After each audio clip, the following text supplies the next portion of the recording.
Cool Figure TV.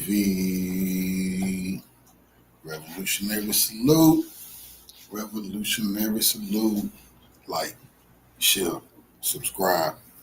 Welcome to the House of Revolution. You know I'm your humble host, the Yao Ming of Revolution. And China already said they was ready for any type of war, trade war or real war, and they're showing it. Before we get into that, be sure to wipe your feet. That means hit the like button, like, share, subscribe, support the platform, y'all.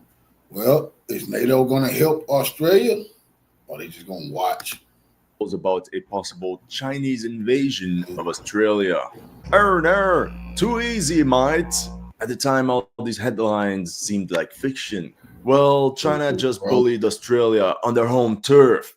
On the 21st of February 2025, a flotilla from the Chinese Navy initiated the live fire exercises only 640 kilometers east of Sydney, without prior notification to Australian authorities. The Australian government wasn't even aware of this until a commercial pilot flying over the area warned them.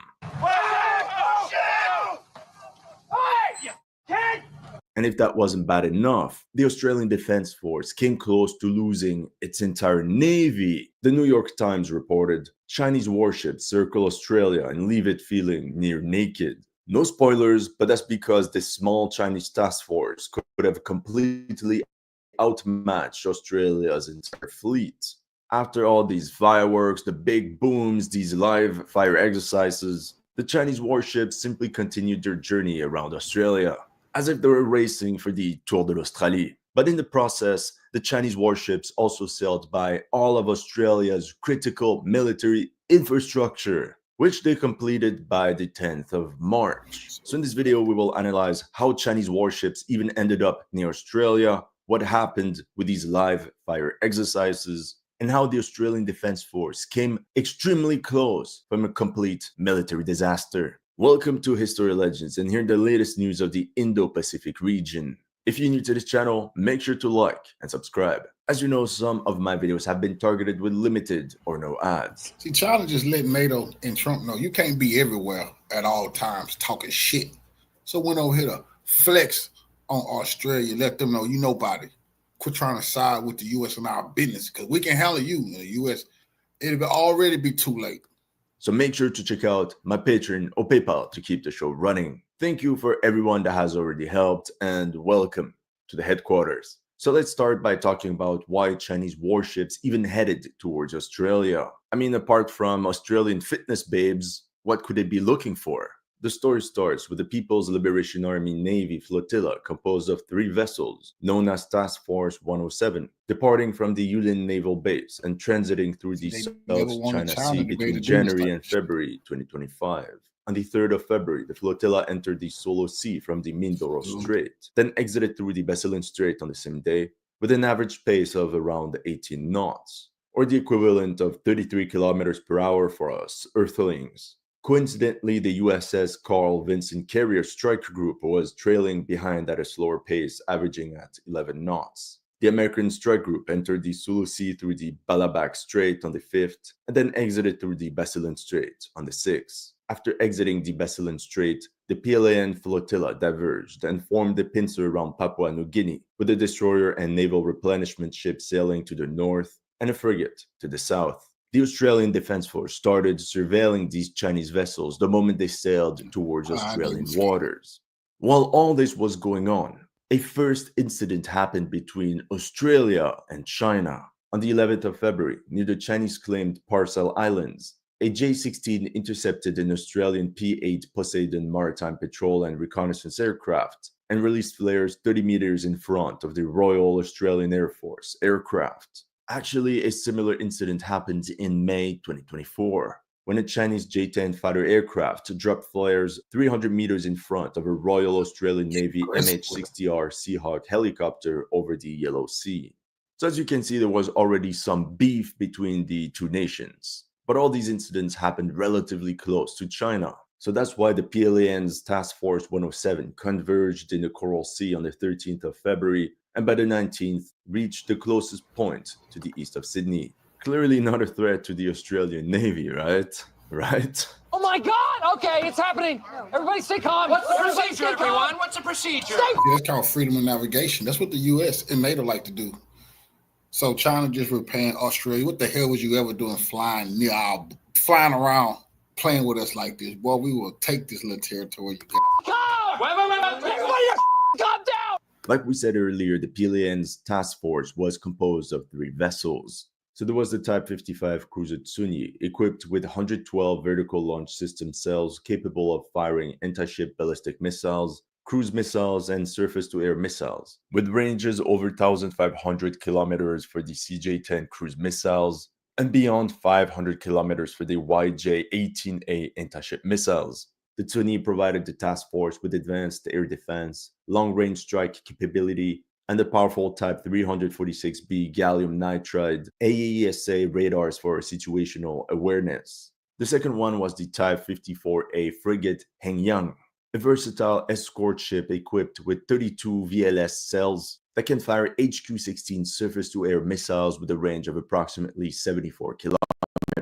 In addition to that, the frigate is also equipped with YJ-83 anti-ship cruise missiles with an operational range of 250 kilometers, plus various anti-submarine weaponry. As you can imagine, the Hengyang was designed for fleet defense and anti-submarine warfare. It also serves as the task force shield against aerial and underwater threats. Its compact size allowing it to operate effectively in complex littoral environments. Interestingly, this frigate is believed to have operated a large unidentified aircraft near Papua New Guinea, as it was spotted 6 kilometers inland by local villagers. The question is, what was this aircraft? The Type 54A has a flight deck and a hangar at the stern that can deploy a single medium-sized helicopter, such as the Harbin Z9C. This is the most plausible explanation. Others believe this unidentified aircraft was actually a drone. If true, this theory opens a can of worms about the PLAN's operational capabilities of drones from their frigates. The third vessel of this task force was the Type Nano 3 replenishment ship Weishenhu, a vital logistics vessel that can carry 11,000 tons of supplies. The Weishenhu greatly extended the operational range of the task force, allowing for sustained deployments far from home waters. At last, analysts speculated that there was maybe a 4th vessel as part of this task force. You guessed it, a submarine, which for obvious reasons was not visible. That's kind of the purpose of the submarine, yeah. Anyway, due to the distance traveled and the absence of port calls, it is believed that if there was a submarine, it must have been a nuclear-powered one. The theory of a 4th vessel part of Task Force 107 is very plausible. For example, the PLN already deployed a Type 93 nuclear-powered submarine all the way to the Indian Ocean, an event which made the Indian defense community extremely uncomfortable. That's how on the morning of the 21st of February at 9:30 a.m., the flotilla began its live fire exercise. According to The Guardian, the following timeline described the events of the day. 0958, Air Services Australia receives notification of the live fire drill from a Virgin Airlines pilot who heard the broadcast from the PLAN's warships on They can do this. They can do this off the coast. They can do this. America do this all the time. See, this is what they bullying Australia. You the closest so-called European nation, because you a colonizer near us. So we're gonna bully you. Come right by your coast and do live fire drills. Meaning, hey, this is real bullets and ammunition that we firing. The U.S. do it all the time. Freedom of navigation all over the world. They really pissed about this, but there's nothing they can do.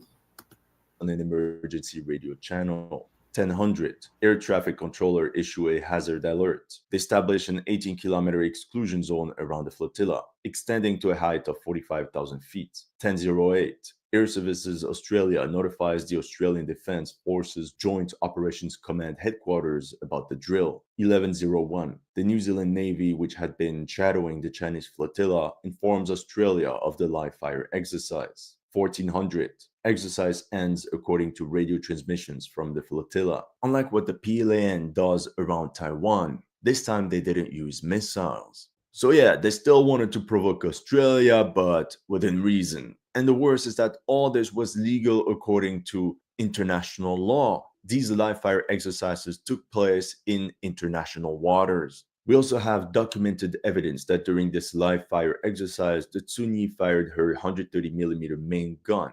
It might look small on the video, but I mean, look at the size of that thing in real life. The cannon is so big that she couldn't help but hug it and put her face on it. Additionally, because of footage that was made public, we know the Hingyang frigate fired its Type 730 CIWS 30mm air defense guns. The limited footage released showed all guns firing at very low elevation, presumably simulating surface and low altitude aerial targets. The New Zealand frigate Tekaha was shadowing the Chinese task force. The New Zealanders also saw how the Chinese warships positioned some sort of target far into the water and then fired on it as part of this fire exercise. And once they were done, they had the decency to recuperate their target and bring it back on board. Obviously, the commander of the Tikaha also intercepted the radio call made by the Chinese warships and immediately relayed the information back to Australian authorities. The rugby teams of the All Blacks and the Wallabies might have one of the biggest rivalries in sports history. In times of wars, they're back to being best mates. Now, just to troll the Australians, the Chinese task force repeated the exercise in the Tasman Sea the next day, from 0930 to 1400. During this time, a Boeing P-8 Poseidon aircraft from the Royal New Zealand Air Force continued to monitor the task group's activities. And at least this time around, there wasn't a Chinese aircraft ready to throw its flares right into the face. The exact details of the exercise are still unknown, but it is clear that any missile launchers would have been picked up by both the Australian and New Zealand's militaries. Promptly after the live fire exercises, the Chinese fleet navigated towards New Zealand, then southwest to loop around the southern coast of Australia. This is the furthest south the Australian East Coast Chinese warships have ever ventured. And to celebrate this achievement, the Chinese warships trolled the Australians once again by sailing in and out of Australia's exclusive economic zone. By the 2nd of March, the PLAN's task force entered the third week of its journey around Australia. On the 4th, they sailed 170 nautical miles from Perth. By March 6th, the flotilla had already passed the northwestern Cape of Australia. And in the end, the Australian Defense Force stopped monitoring the Chinese vessels after the 9th of March. And that's how China hit a home run around Australia.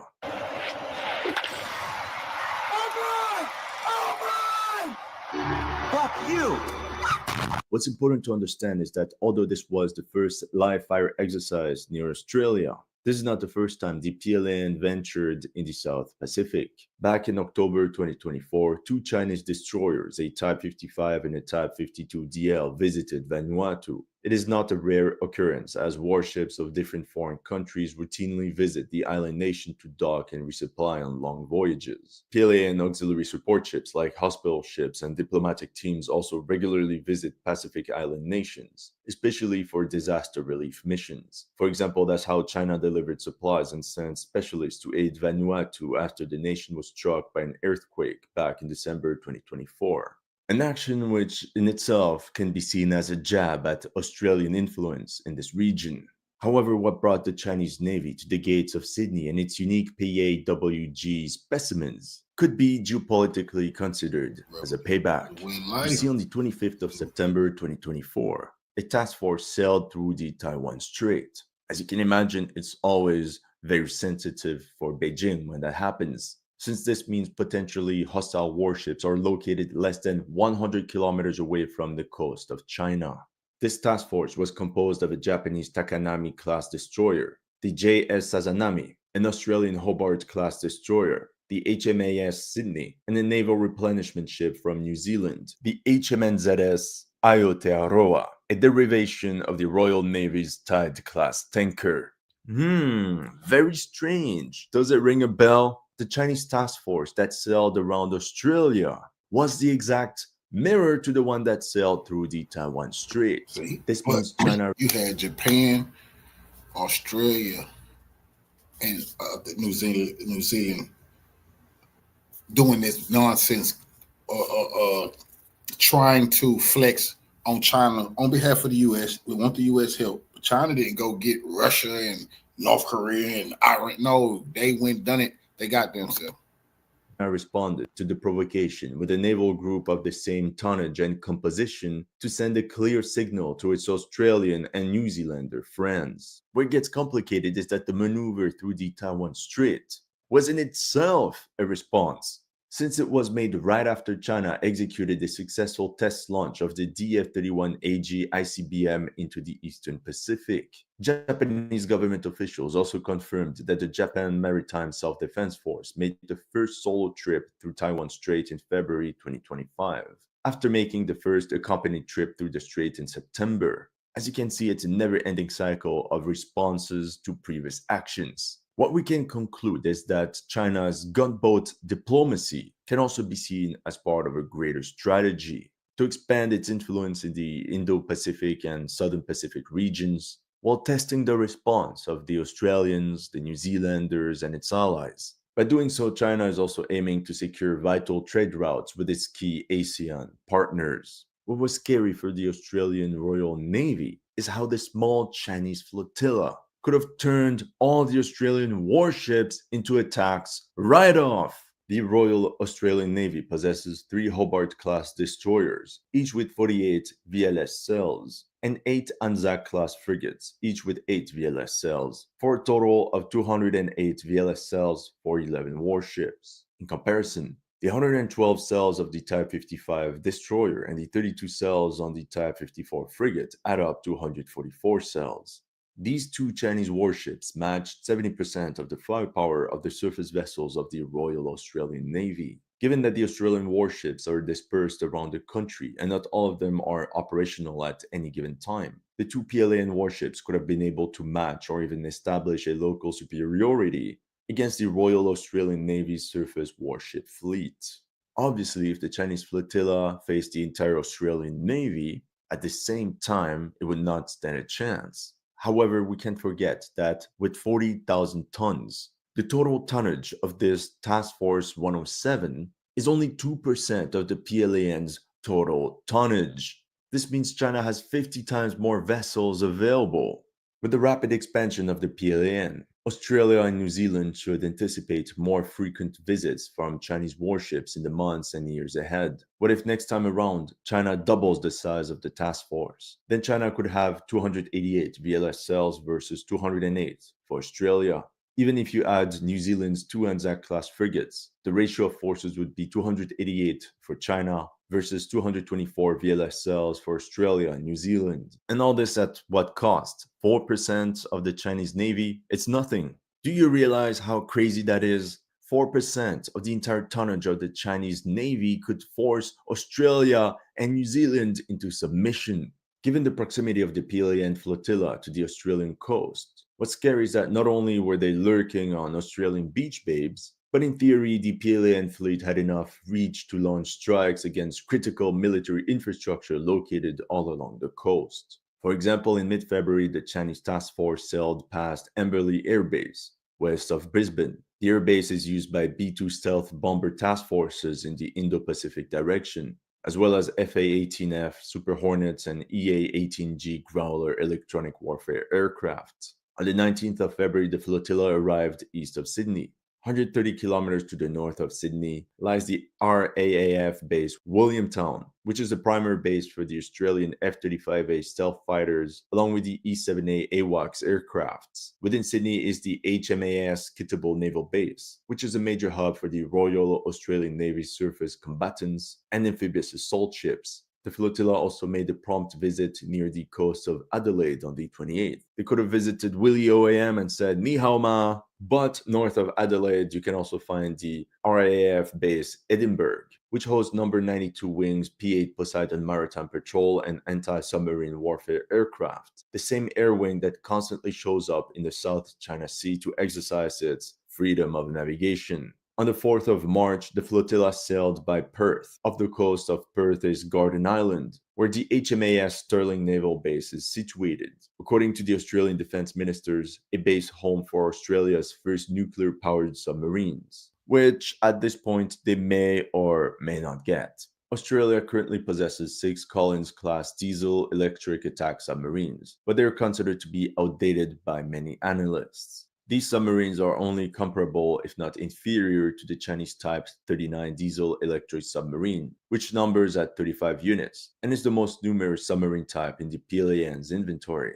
You remember that in 2021, Australia broke the deal with France, and opted for the AUKUS nuclear submarine instead. Sounds good on paper. In reality, this pushed the enter of service of the first hull from the early 2030s to the late 2030s. And overall delayed the Royal Australian Navy's efforts to increase its capabilities by 15 years. Even worse, the tensions regarding the use of US-made military equipment. This entire submarine plan might just fall apart, and Australia and its navy might once again be fully exposed. In that case, they quickly have to think of a plan B. The Guardian wrote, could the promised AUKUS nuclear submarine simply never be handed over to Australia? So Australia might have to look somewhere else for its submarines, but that's the topic for another video. As part of this tour de l'Australie, the Chinese flotilla also passed the northwestern Cape of Australia, further away from the coast on the 6th of March. This is where the Harold E. Holt communication station is located. It is claimed to be the most powerful transmission station in the southern hemisphere and provides radio signal communications to US, Australian, and other allied ships and submarines in the western Pacific Ocean, as well as in the eastern Indian Ocean. As you can see, all these installations came within range of the Chinese warships. Had they been targeted, destroyed, or damaged, the Australian military, and especially its navy, would have been crippled into submission. That's all I have for you today. Let me know in the comment section what you thought of my analysis. If you're new to this channel, make sure to like and subscribe. And if you want to support my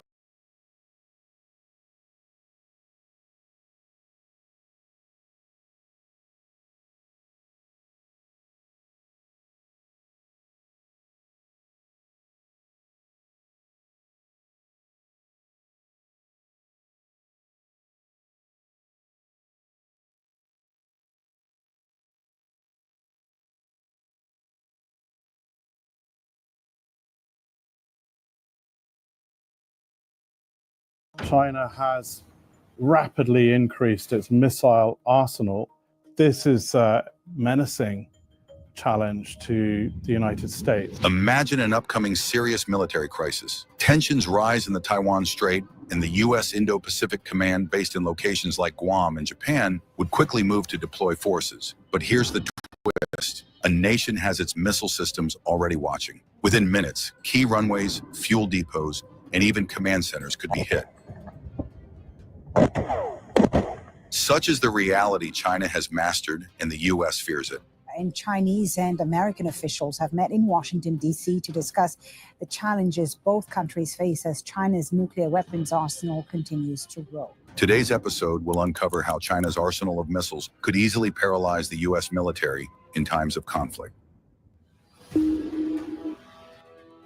In today's rapidly changing world, few countries have managed to challenge the long-standing dominance of the United States military the way China has. Let's talk about China's rapidly growing and highly advanced missile program. The People's Liberation Army Rocket Force, PLARF, has turned into a powerful symbol of China's strategic independence, equipped with hundreds of ballistic missiles that has changed the balance of power in the Indo-Pacific. With the ability to strike at great distances and disrupt the military movements of rival nations, China has built a missile arsenal that poses a direct and undeniable threat to U.S. military operations in the region. But is this really a problem?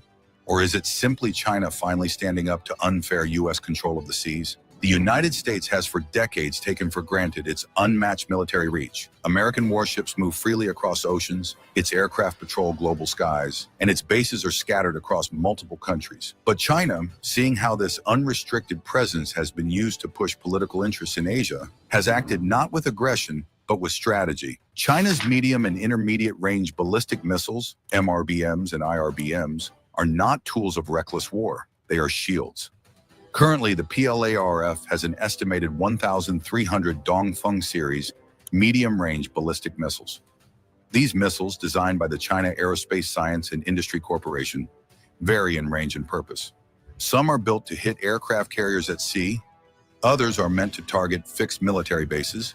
Each missile type is a carefully crafted piece of China's larger defensive puzzle.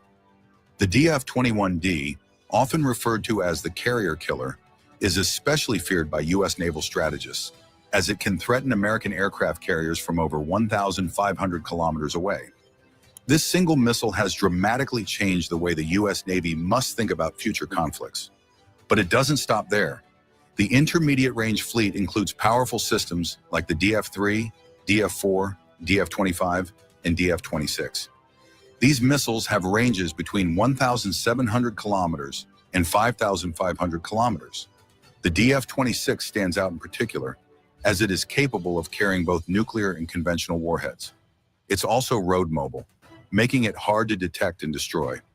A nation that can move and hide its weapons gains an enormous advantage in modern warfare. China, with its vast land and modern infrastructure, has mastered this technique. For too long, the West has acted as though it owns the Pacific. But the Pacific is not America's backyard. It is also China's front yard.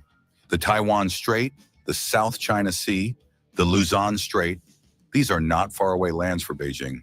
They are close and vital areas of national interest. The U.S. maintains dozens of bases all around China. Imagine how Washington would respond if China built military bases in Mexico or the Caribbean. The answer is obvious. China's actions are not acts of aggression, but rather efforts to protect its own home. What makes China's missile power even more fascinating is its technological edge. The DF-17, a medium-range missile unveiled in 2019, is a masterpiece of modern science. It is designed to carry a hypersonic glide vehicle, which makes it incredibly difficult to intercept. Traveling at speeds that break through traditional air defenses, these weapons prove that China is not only keeping up with U.S. military advances, it is leading the way. U.S. officials have started to notice this shift. Military reports now speak of the missile gap between the United States and China. Congress debates how to respond. Should they pour more money into missile defense, build new drones, or rely on new technology like lasers? Even then, there is a looming fear. China's systems are mobile, deeply hidden, and well guarded. They are not easy targets. There has also been a wave of disinformation targeting China's military. In late 2023, Western media reported that some Chinese missiles were discovered to be filled with water rather than fuel, hinting at possible corruption in the PLARF. These stories were meant to embarrass China, but the reality is that such incidents are being dealt with directly by the Chinese government. President Xi Jinping responded swiftly, removing officials and reinforcing military discipline. What matters most is how a nation corrects its mistakes, not whether mistakes occur. After all, even the U.S. military has had its fair share of corruption scandals and failures. While Washington clings to the old playbook of dominance through aircraft carriers and global bases, Beijing is writing a new one where strategic missiles, precision strikes, and defensive power matter more than having troops everywhere. The real question is, how much longer can the U.S. continue to stretch its military thin across the world while China focuses its power regionally and effectively? America's global responsibilities are massive and expensive. Meanwhile, China has one goal: protect its neighborhood. This focus brings efficiency, purpose, and strength. As China continues to develop and deploy new missile types, including ones that can be launched from aircraft or submarines, its ability to deter aggression grows stronger every year. The growing presence of China's missile force has also inspired deep discussions in Asia. Countries like the Philippines, Japan, and South Korea are reconsidering their own strategies. While some lean closer to the U.S., others quietly admire China's strength and its refusal to bow to outside pressure. The idea that one country, through intelligent military development, can challenge the world's strongest alliance is both impressive and inspiring. China's military is not stopping with the Indo-Pacific. Its eyes are also on areas like the Middle East, Africa, and Latin America, not to conquer, but to build partnerships and protect trade. As its Belt and Road Initiative continues to grow, so does the need to ensure these routes remain safe from interference. And if the United States decides to block China's path using force, Beijing will be ready. Its missile arsenal is a clear message. Peace is preferred, but preparation is necessary. Some Western analysts suggest that strategic ambiguity should be maintained, that the U.S. should leave it unclear whether it would strike back if China hits American bases. But this type of thinking shows a deep insecurity. The U.S. no longer has the luxury of always being the one in control. China has shown that it can match force with force and perhaps even outthink traditional military strategies. What if a real conflict were to break out? Can America truly stop every missile? Experts agree it can't. Some will get through, some will hit their targets. The image of total American invincibility is fading fast. Even American military briefings now quietly admit that in any major war with China, there will be real casualties. And this realization is leading to a more cautious approach, where even Washington knows that starting a war with China could be a mistake that backfires. With much about how China's arsenal of missiles could easily paralyze the US military in times of conflict covered, it is time to wrap this one up. If you have any topics in mind, comment below, and we will cover them for you.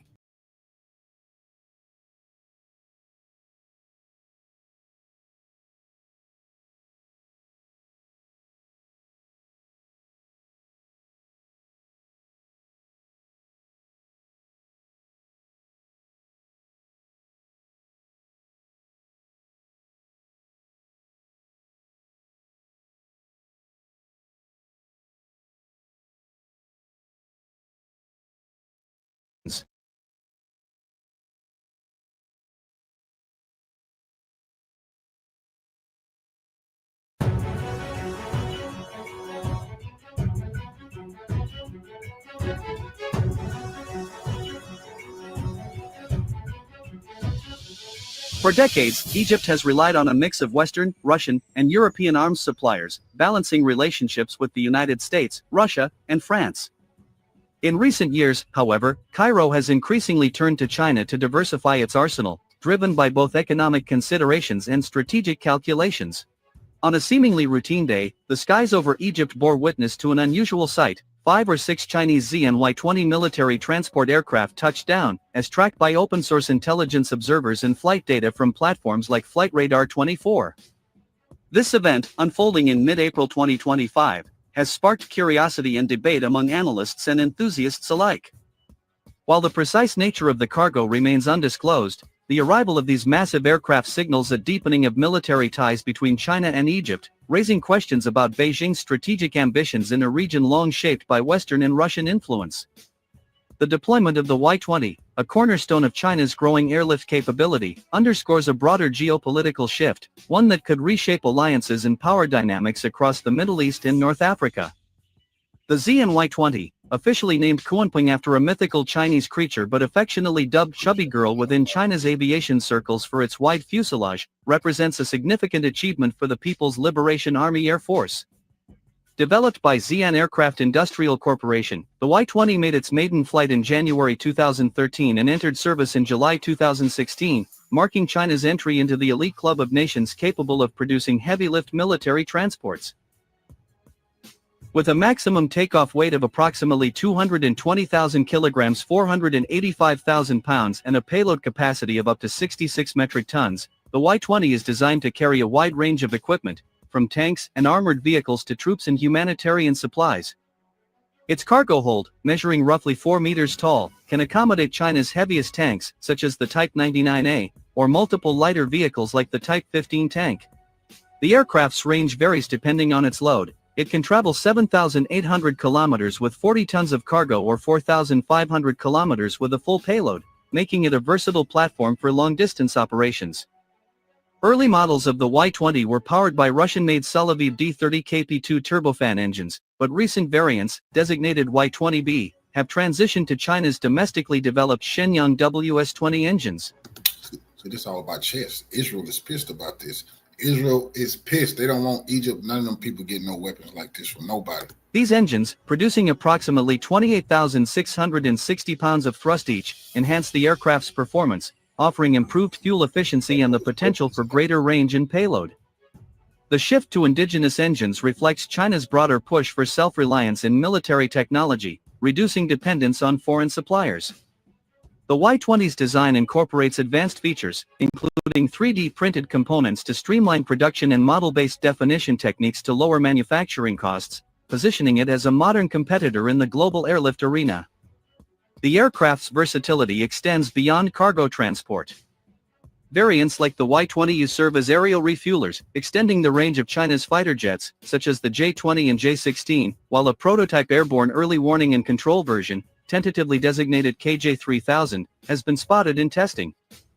These adaptations highlight the Y-20 role as a multi-role platform, capable of supporting a range of missions from combat logistics to strategic power projection. Its ability to operate in diverse conditions, including high-altitude airfields and unpaved runways, makes it particularly suited for operations in challenging environments, a feature that aligns with China's expanding global military footprint. The significance of the Y-20 appearance in Egypt lies not only in its technical prowess but also in the context of China's growing relationship with Cairo. In recent years, Cairo has increasingly turned to China to diversify its arsenal, driven by both economic considerations and strategic calculations. Egypt has faced challenges securing advanced fighters from Russia and the United States, prompting discussions with China for approximately 12 J-10C jets.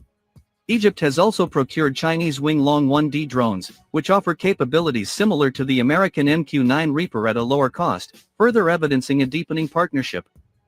Speculation about the Y-20 cargo in April 2025 inevitably centers on military equipment, though no concrete evidence confirms the contents. Could the aircraft have carried J-10 fighters, as some enthusiasts have wondered?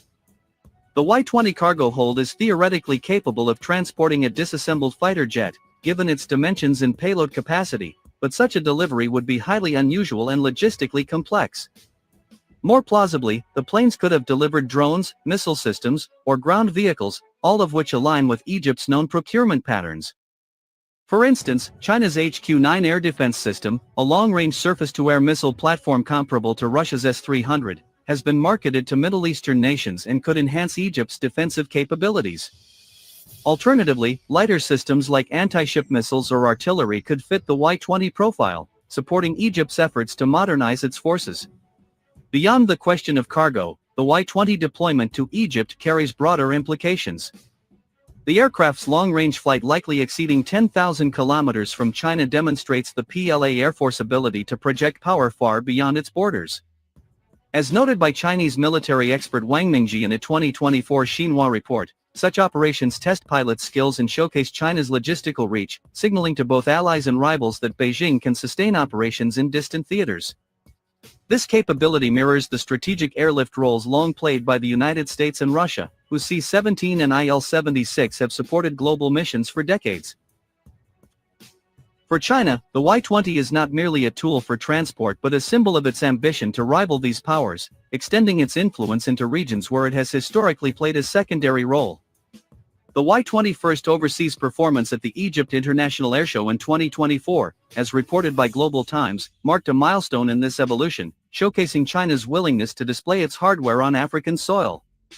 That event, coupled with the PLA Air Force by aerobatic team performing over the pyramids, underscored a deliberate effort to blend military diplomacy with cultural symbolism. Operationally, the Y-20 has proven its worth in diverse scenarios. In 2020, it delivered medical personnel and supplies to Wuhan during the early stages of the COVID-19 pandemic, demonstrating its utility in civilian missions. Internationally, it has supported joint exercises in Tanzania and delivered missile systems to Serbia in 2022, transiting through Azerbaijan and Turkey.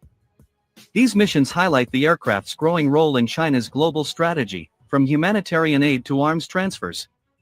The PLA Air Force rapid expansion of its Y-20 fleet 67 aircraft were in service by 2023, according to Aviation Week suggests a long-term commitment to strategic airlift, with projections estimating over 100 transports by 2032. For the United States, the Y-20 presence in Egypt raises strategic questions. Israel, another close U.S. ally, may also view China's growing footprint with concern, given Egypt's proximity and military strength.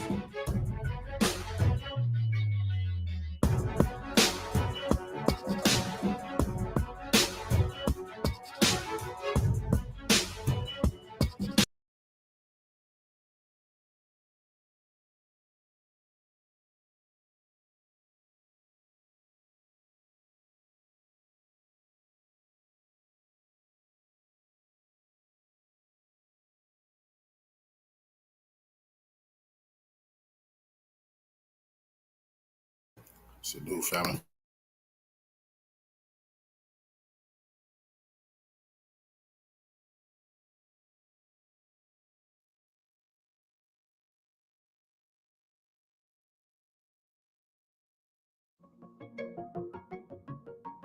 Welcome back, everyone. Thank you so much for being here today.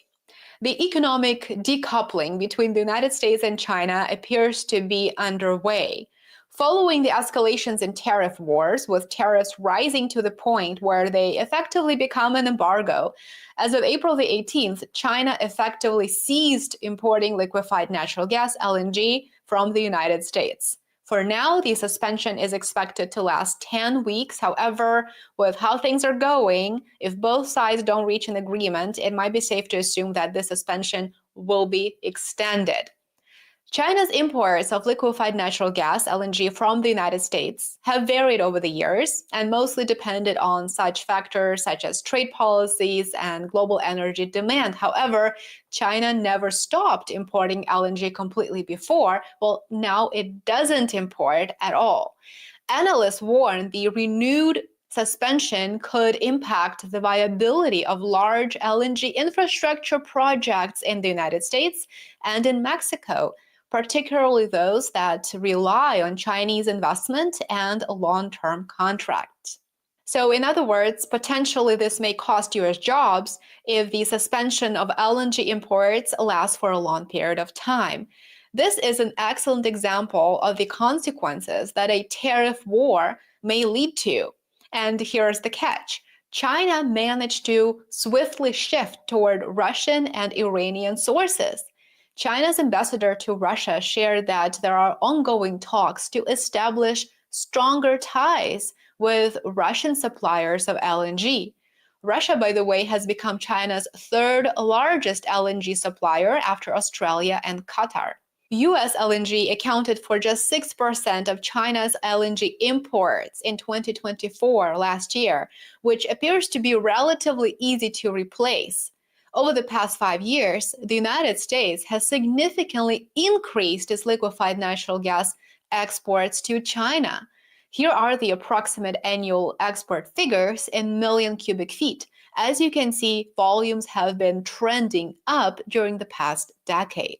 China is not one of the top importers of US LNG. Among the biggest importers are Europe, Latin America, and Africa. However, the total value of US LNG exports to China last year in 2024 was approximately $2.5 billion, a substantial source of revenue. The trade war is actually working very much in favor of long-term strategic goals by forcing countries of the global majority to seek ties with countries that they didn't really have close ties before. And in this particular case, these quite aggressive moves create more and more reasons, more incentives for China and Russia to strengthen economic cooperation. Of course, both countries seek to develop cross-border trade with Iran. Iran has vast natural energy resources as well and will prove to be a really important partner in the region.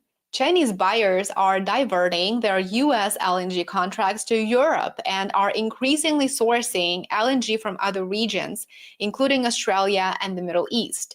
Additionally, China is boosting its domestic gas production to enhance energy security, which is likely a benefit in the long run. So this shift has significant implications for global LNG markets.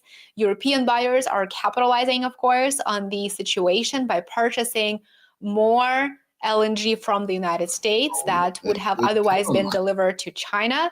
US LNG exports to Europe have surged, so in a way, Europe is likely to become even more dependent on the United States for its energy resources. For the United States, the trade war may cost thousands of jobs, similar to the outcomes of the trade war started by President Trump during his first presidency. The US-China trade war, initiated under President Donald Trump, has had significant economic repercussions, including job losses in the United States. A study commissioned by the US-China Business Council and conducted by Oxford Economics estimated that the trade war led to a peak loss of 245,000 US jobs. These job losses were concentrated in manufacturing industries, particularly in states like California, Texas, New York, Illinois, and Pennsylvania. The hardest hit Districts were often those with a high concentration of jobs in electronics, in textiles, and other durable goods industries. In summary, under Trump's first presidency, the US-China trade war had a substantial negative impact on US employment, particularly in manufacturing sectors, with hundreds of thousands of US jobs lost or displaced. Should we expect a rerun of this scenario now? I would say so, but of course, now the consequences will be much worse if both countries don't reverse their escalatory course. In response to China suspending imports of American LNG, President Trump is now considering imposing tariffs, more tariffs on Chinese-built and owned ships that are docking at American ports. This will further escalate the trade tensions between the two nations, of course. The administration proposes charging up to $1 million per port call for Chinese-owned vessels and up to $1.5 million for non-Chinese operators with fleets containing Chinese-built ships. These fees would be calculated based on the vessel's net tonnage or cargo capacity. The unfolding economic decoupling between the United States and China is rapidly shifting from a theoretical concern to a real-world disruption with tangible consequences, as you can tell. China's recent suspension of liquefied natural gas purchases from the United States, a move prompted by escalating tariffs that were basically on the verge of a de facto embargo, it signals a significant fracture in energy trade relations.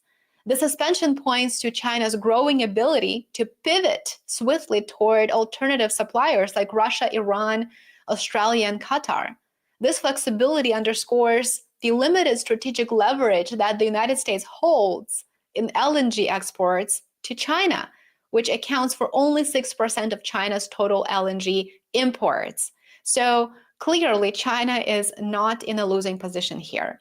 Still, the fallout for the United States is notable. An estimated $2.5 billion in trade, along with long-term contracts that support US and Mexican LNG infrastructure projects, are now threatened, with Chinese buyers diverting US LNG cargoes to Europe and seeking new global suppliers. American LNG developers may face stalled investment and potential job losses. The outcomes we already witnessed during the earlier phase of the US-China trade war under Trump's first presidency. Now, if you found this interesting, make sure that you are subscribed to worldaffairsandcontext.com for more content. I would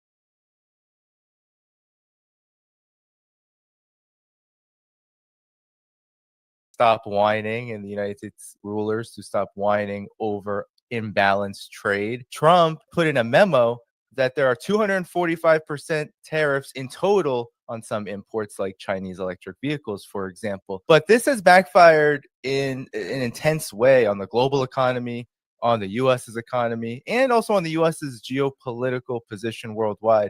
Talk about what is going on? How have these tariffs impacted all of these areas? First of all, I'll say that not only has Trump's tariffs blown back in the U.S. economy, but in many ways, he kind of already gave up on the trade war that he started against China. So let's briefly go through the timeline here, because it's kind of confusing. There are so many contradictions. Trump will say something, his officials will say something different.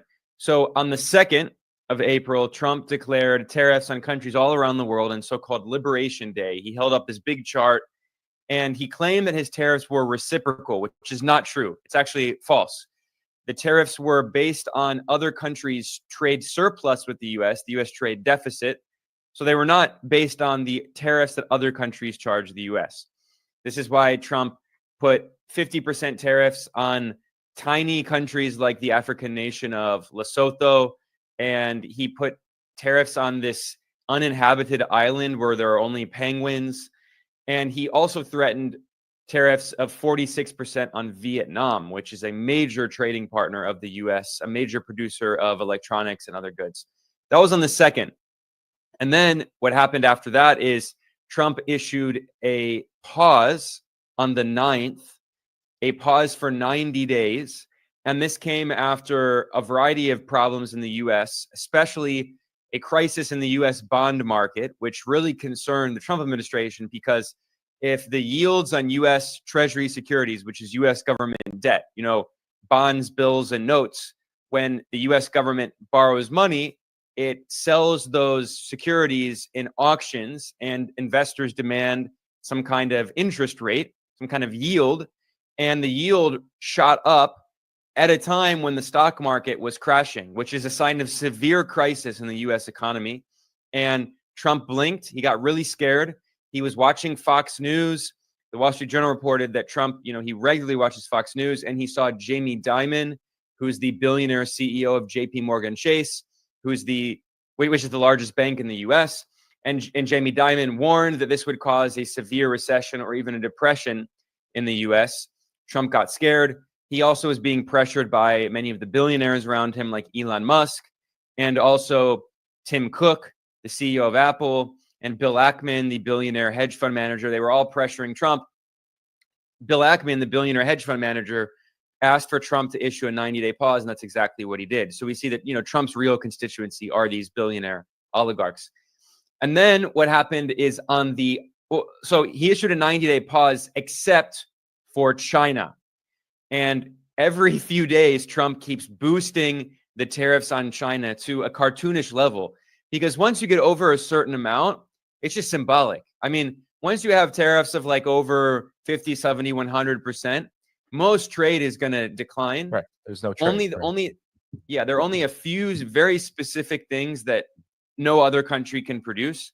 But I mean, if we're talking about things like, you know, toasters and refrigerators and furniture, many countries can produce that. But if you're talking about like very specific semiconductors or machine parts, like those kinds of things are very difficult to replace. So despite the very high tariffs, companies in the US will still have to import those from China. So Trump, to try to punish China, to look tough as part of this new Cold War, he keeps raising the tariffs on China every few days. Now they're at 245%, which is just, I mean, China actually, so Trump falsely claims that his tariffs are reciprocal. They're not reciprocal.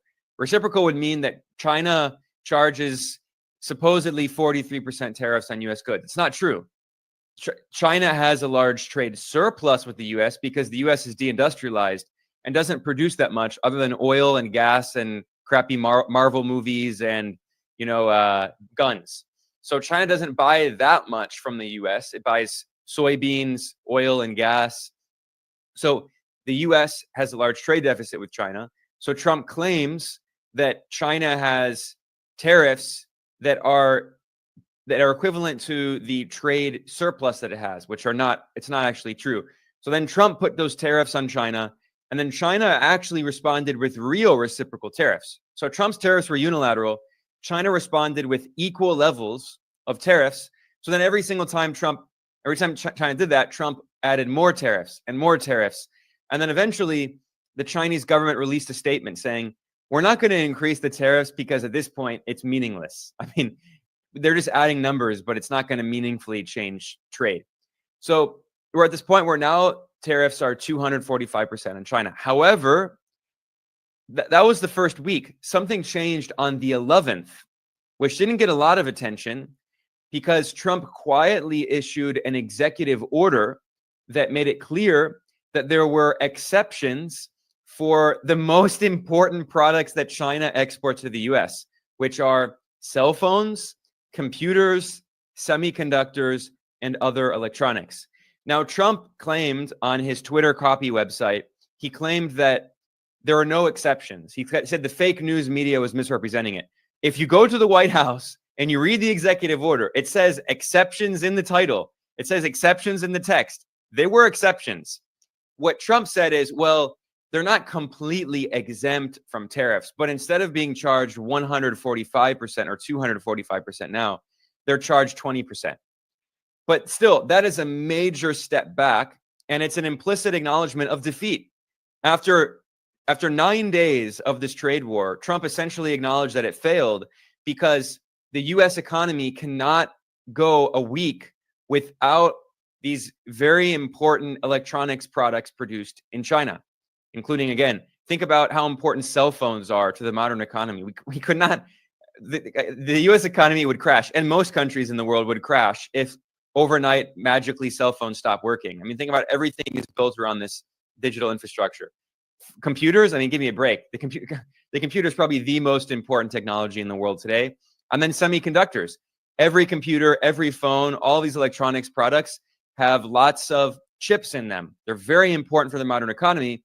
And China produces many of the world's legacy chips. That means that not the most advanced chips, but the chips that are used in most average products. So by putting this exemption for these Chinese electronics, which represent, overall electronics represent over 1/3 of China's exports to the US, and Trump has now exempted many of them. This is an acknowledgement that, the Trump administration claimed that supposedly they had so much leverage over China. As Trump's billionaire Treasury Secretary Scott Bessent claimed, he said, "We have all the cards. China has a pair of twos." He said, "We're going to win this economic game of poker." But Trump immediately surrendered 9 days after he started this trade war, because in reality, it's China that has the actual cards. What this has shown is that the Chinese economy is much stronger than many people in the US think. And the US is actually much more dependent economically on China than vice versa. There has been just constant trolling of these tariffs on Chinese social media. We saw China make several moves. China asked its state-owned banks to hold off or at least reduce dollar purchases. We also had China institute export bans on critical rare earth minerals that the Trump administration is very obsessed about, including these magnets, which are especially important for anything that is electric or gas-run vehicles, for example. Why did China make these moves? Yeah, well, you mentioned some very important ones. I'll add another one. China has ordered the airliners, the airline companies, Yes, which are completely largely state-owned. It has ordered them to stop deliveries of Boeing airliners, which is very important because China in 2015 made an ambitious plan that's called the Made in China 2025 plan. And over the past decade, they had many areas of technologies where they wanted to catch up to the West, to the US specifically, and develop semiconductors and drones and artificial intelligence and all of this. And they met the goal in every single area, every sector except one, which was civilian airliners. They're still behind. Although China now, as of 2023, has been producing its own airliners, its own jets. However, they rely on parts from the United States and from some European countries. So in the civilian airliner industry, it's a duopoly. There are two main companies, which is Boeing, which has destroyed its reputation. It's being run by these finance bros with no engineering experience. They just want to maximize the stock price and get paid fat bonuses while they've let safety fall to the wayside and stopped investing and laid off good unionized workers who were trained and hired contractors who are not well trained. So they've destroyed Boeing. The other major competitor is a European company called Airbus, and they're a duopoly. So now China, over years, has been trying to develop its own competitor, and this is going to kickstart China's drive to have a competitor to Boeing. And I guarantee you, in the next few years, China will have its own civilian airliners with its own domestically made parts. Maybe there will be some parts from Russia. Russia has some companies that make plane parts as well, but it's not going to have any Western parts. And this is so similar to what happened with semiconductors, because in Trump's first term in 2018, he started the trade war in 2000. Well, his first term was 2017, but in 2018, Trump started the trade war in China, and he put sanctions on Huawei and some other Chinese companies. And then when Biden came in, some people thought that he would do something different, but no, of course, he continued this bipartisan trade war and new Cold War against China. And then not only did Biden keep Trump's tariffs on China, he added more. And in particular, the Biden White House put export restrictions on China, which to try to prevent China from getting access to the most cutting-edge semiconductors, these chips that would be needed for research on artificial intelligence, or so they thought. Now we've seen that China has already made enormous progress. Chinese companies like DeepSeek have surprised the world by releasing these models that, one, are just as good as the models being produced by the US major company OpenAI, which should be called closed AI because it's actually not open source. OpenAI is 49% owned by Microsoft. And it's the CEO of OpenAI is the billionaire oligarch Sam Altman, who was invited to the White House just a few hours after Trump's inauguration this January to announce this Stargate project with $500 billion of investment in USAI. And then a few days later, China's DeepSeek releases this model that is, one, not only as good at, or not only as good or potentially even better than the models produced by OpenAI, but two, it's open source. Anyone around the world can use this program for free. They can run it on their computer locally. So that's a game changer. So the US thought that by restricting advanced chips that China would not be able to catch up in AI, but China has already caught up and is making huge progress. So we talked about how China is going to be catching up soon in airliners. It's already caught up in AI, and China is developing its own domestic semiconductor industry. As I already said earlier, China is the world's leader in the production of what are known as legacy chips, not the most cutting edge, but the less high-tech chips that are in like every modern electronic product that we use. And China is already dominating that industry, and it's moving to catch up soon in the most cutting-edge chips. Especially Huawei has been working with this Chinese partially state-owned company, which is called SMIC, the Semiconductor Manufacturing International Corporation. And together they've been making very cutting-edge chips, including 7-nanometer chips that were released in the Mate 60 Pro, the Huawei phone last year. So China's making a lot of progress in that area. And now with these Trump tariffs, it's going to further incentivize China to develop its own domestic capacities in airliners, in semiconductors, in artificial intelligence, and in other industries, because every few days they announce new restrictions. So the Trump administration just ordered NVIDIA, the major US chip designing company, which has a monopoly in many of these advanced chip designs.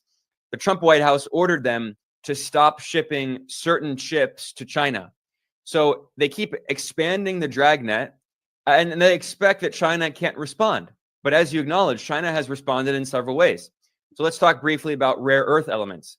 This is also very important for modern technologies because the supply chains for cell phones, computers, even the military technology used by the US, these supply chains are very complex. The US has many military technologies, like famously the F-35 plane, that rely on lots of rare earths. Where do those rare earths come from? Well, China dominates the global supply chain for the processing, for the extraction and processing of rare earths. Now, the term rare earth can be kind of misleading. People think that it's very rare, as in there are not many rare earth elements, but there actually are. There's quite a bit of rare earth elements around the world, but they're often not located in very concentrated areas. They're often spread out. So you have to find concentrated areas. And when they are processed, it's very toxic. It's very difficult to do. And it takes a lot of skilled workers, and it takes a lot of this technology that the US has not invested in, because US capitalists prefer investing on Wall Street in financial speculation. They don't want to invest in mining rare earths, which is not profitable. It's risky, and they can get much more return on investment by buying up existing assets through private equity or simply investing in the stock market. I mean, so there's been a massive shortage of investment in the US. That's why the US is deindustrialized, because it's not very profitable to invest in manufacturing. Trump expects that putting tariffs on will magically reindustrialize the US, but these capitalists, they just want to make money. They're just following their own economic interests, and it's very difficult, very complex, and risky to make a factory, to train workers, to invest in all of this capital expenditure, all these machines and such, and then you might not even make a good product. It might not sell well. you have to compete against many other companies and you might lose money. Whereas, if you invest in the stock market, you buy up existing assets through private equity, you asset strip, it's much easier to make money. So China has invested in these supply chains and dominates the production of rare earths and other critical minerals, which is why the US government is obsessed with trying to remove China from the supply chain. Because from their perspective of these imperial planners in Washington, they're preparing for war on China. Very clearly, the defense secretary that Trump appointed, this Christian fundamentalist extremist, Pete Hegseth, who wrote a book in 2020 titled American Crusade, and he says that we're in a holy war. That's the term he used on the first page of his book. He says the U.S. is in a holy war against China and Islam. There are nearly 2 billion Muslims in the world, and against the international left, he says. So this is the guy who's running the Pentagon. In his book, he said that he wants to overthrow the Communist Party of China. That's calling for overthrowing the Chinese government. So this guy is extremist. Pete Hegseth said that they're turning Japan into a war-fighting base to prepare for a war on China. So everything the Trump administration and the Biden administration before that, this is bipartisan. In Washington, there is a bipartisan consensus of a new Cold War on China, and they're preparing for war on China. They have a big problem. They rely on China for producing everything, not only phones and computers and semiconductors, but also the critical minerals that are needed to make the weapons that the U.S. military needs for war on China. So this is why they're so obsessed with removing China from the supply chain, because they recognize that if and when there's a U.S. war on China, China can cut off those mineral exports to the U.S., and then the U.S. doesn't have the minerals it needs to make the weapons for war on China. So the U.S. Congress has a special committee on China, very anti-China committee, and they published a report detailing ideas for trying to create new supply chains. So this is why Trump is constantly talking about rare earths, or he sometimes calls them raw earths, but whatever. The point is that what all of this shows in the past few weeks is that the U.S. thinks that it's going to be so easy to bully China around, to remove China from supply chains, to decouple economically from China. The Trump administration's top officials like, Scott Bessent, the billionaire Treasury Secretary, or Howard Lutnick, the billionaire Commerce Secretary, they keep going on TV and saying, China is dependent on us. We have all the cards. It's going to be easy. They have no alternatives. They sell it to the U.S. market. And then China has shown literally in 1 week, China showed the U.S. that actually it's in a much stronger position, and the U.S. economy is actually much weaker than many people think. It is a house of cards. The Trump administration are literally using these tariffs to build up for war with China. Here's what Scott Bessent had to say recently to none other than the American Bankers Association. Unfortunately, the biggest offender in the global trading system is China, and they're the only country who's escalated. And I can tell the rest of the world that I'm not sure whether it was the prime minister or the economic minister in Spain made some comments this morning. Oh, well, maybe we should align ourselves more with China. That would be cutting your own throat, because I can tell you that these Chinese exports that the U.S. tariff wall is going to keep out, that China, for all of you who can remember that Disney movie of the brooms carrying the buckets of water, that is a Chinese business model. It never stops. They just keep producing and producing and dumping, and it's going somewhere. And I think, Rob, at the end of the day, that we can probably reach a deal with our allies, with the other countries that have been long-term. They've been good military allies, not perfect economic allies, and then we can approach China as a group. Approaching China, which means confronting China, war on China. It's obvious that the Trump administration thought that they would threaten these really high tariffs on China, and then China would, like many countries, would beg the U.S. to please stop. As Trump said in this Republican Party gala, he said, 75 countries came to me, they're kissing my ass. I mean, it's so arrogant. And other countries can have internet. They can see these clips and see how Trump's talking about them. So he expected that Trump would be like, please, sir, take down the tariffs. please, we will do anything. But actually, China's the only country that, I mean, other countries have had dignity and have stood up for themselves, but China's the only country that actually said to the US, okay, we will respond with actual reciprocal tariffs. And that's why Scott Bessent is absurdly portraying China as the aggressor. It was not China that started this. It was Trump that started this by imposing it was first 63% tariffs on China, which is crazy. That would reduce the vast majority of trade between the US and China. So then China said, fine, if you're going to hit us with 63% tariffs, we're going to respond with reciprocal tariffs.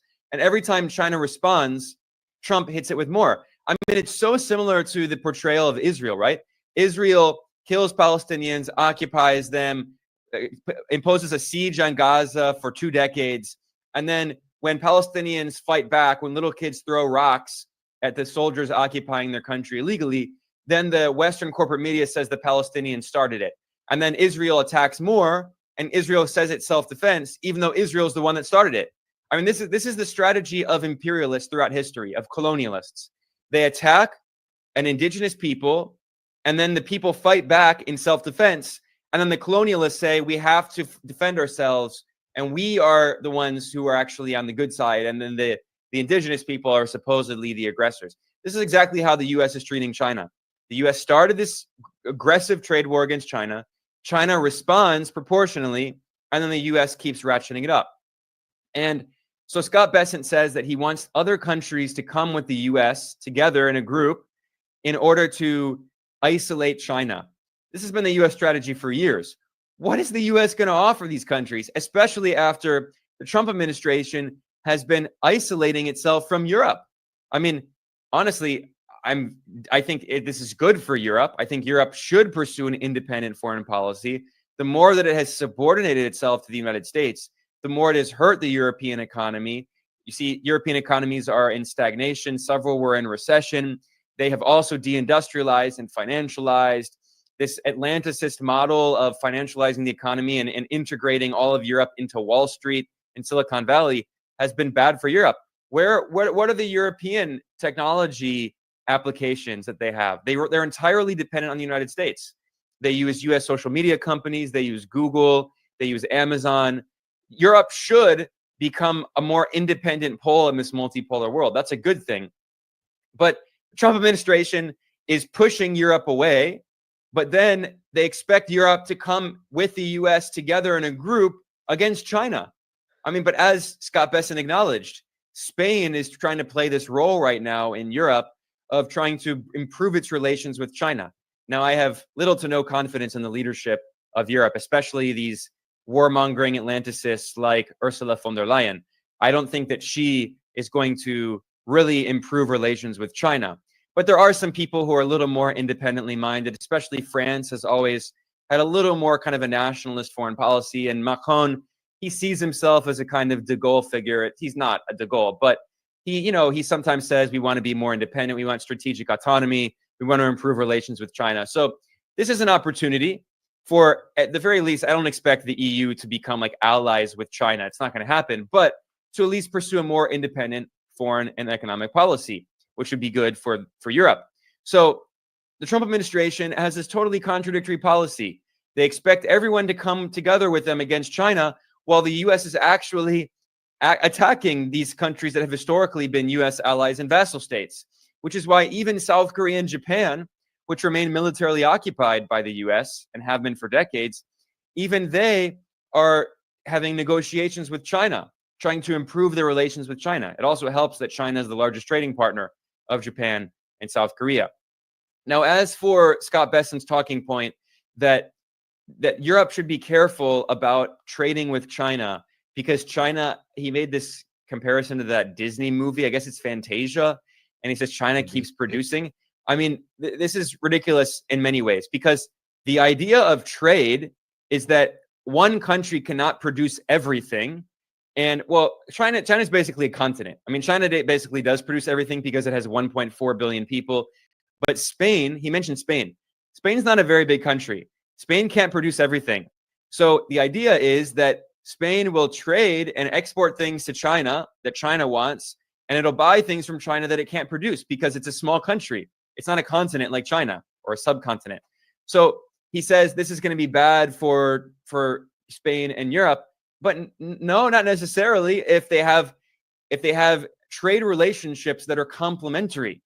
So China does produce, for instance, a lot of electric vehicles now, and Europe has actually put tariffs on electric vehicles after the US did the same, and they're negotiating for some kind of agreement, and China is opening up some factories to make electric vehicles in Europe. But for instance, in Germany, China is still really reliant on a lot of machines produced in Germany, because Germany is a manufacturing superpower, or a manufacturing power, at least, not a superpower, but a major manufacturing power. And Germany, even though its car industry is in decline, it still makes a lot of mining equipment, a lot of electrical equipment, a lot of advanced machinery that very few countries, if any, can make. So this idea that, as Scott Besson says, that China is just going to destroy all local industry, and no, I mean, that's not. In the case of the US, it was not China that was responsible for US deindustrialization. This is what Scott Besson, who's a hedge fund billionaire from Wall Street, he wants us to believe that, because it's people like him who are responsible for the deindustrialization of the US.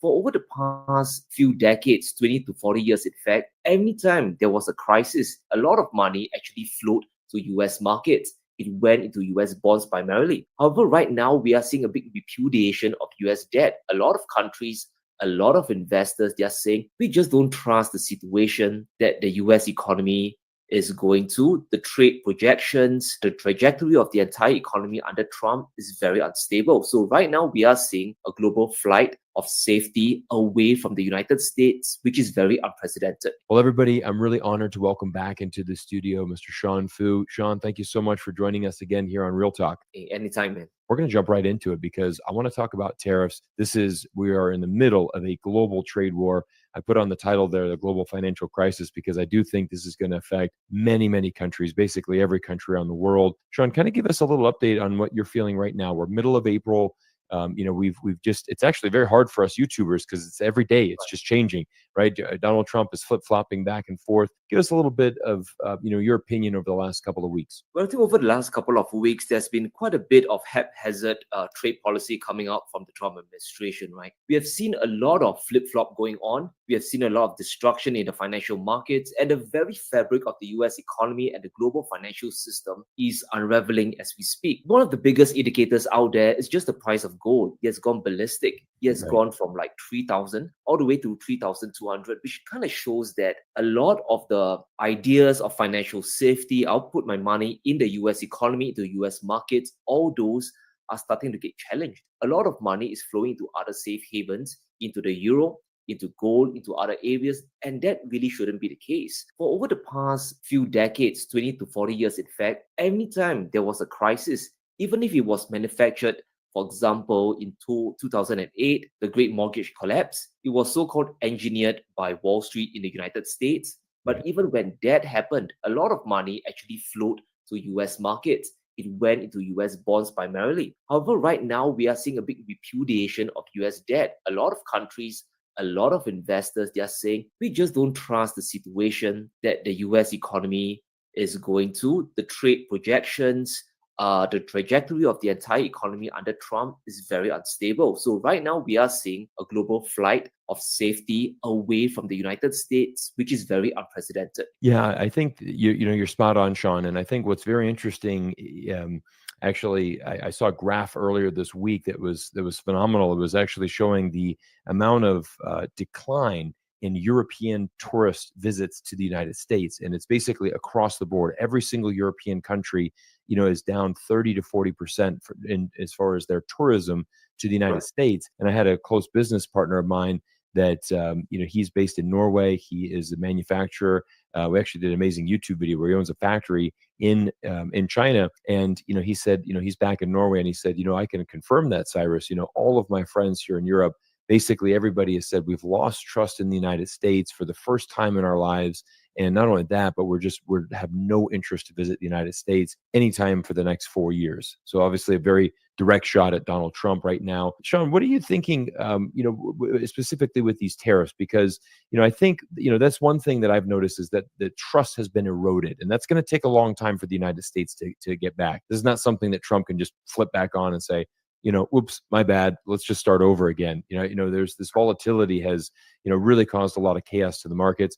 Love your insights into gold, making sure that that's obviously an interesting correlation that's going up. What do you think about this tariff war specifically between China and the United States? I want to get your thoughts on this, as basically we're locked in in kind of a stalemate, right, with both of the two top economies in the world looking at unprecedented triple-digit percentage tariffs. What are your thoughts on that? Well, firstly, we need to start on why Trump actually started the tariffs in the first place. We all know that he wants to bring back manufacturing to the United States. However, there is a fundamental problem with doing so. The cost of manufacturing in the US is already absurdly high. And right now, when you place tariffs on the entire world, including China, Europe, and the rest of the world, even if it's just a 10 or 20% flat tax, your cost of production immediately goes up. And when that happens, eventually, as you pointed out, a lot of people will not want to visit the United States because the cost of consumption, when I want to go out, let's say for a normal meal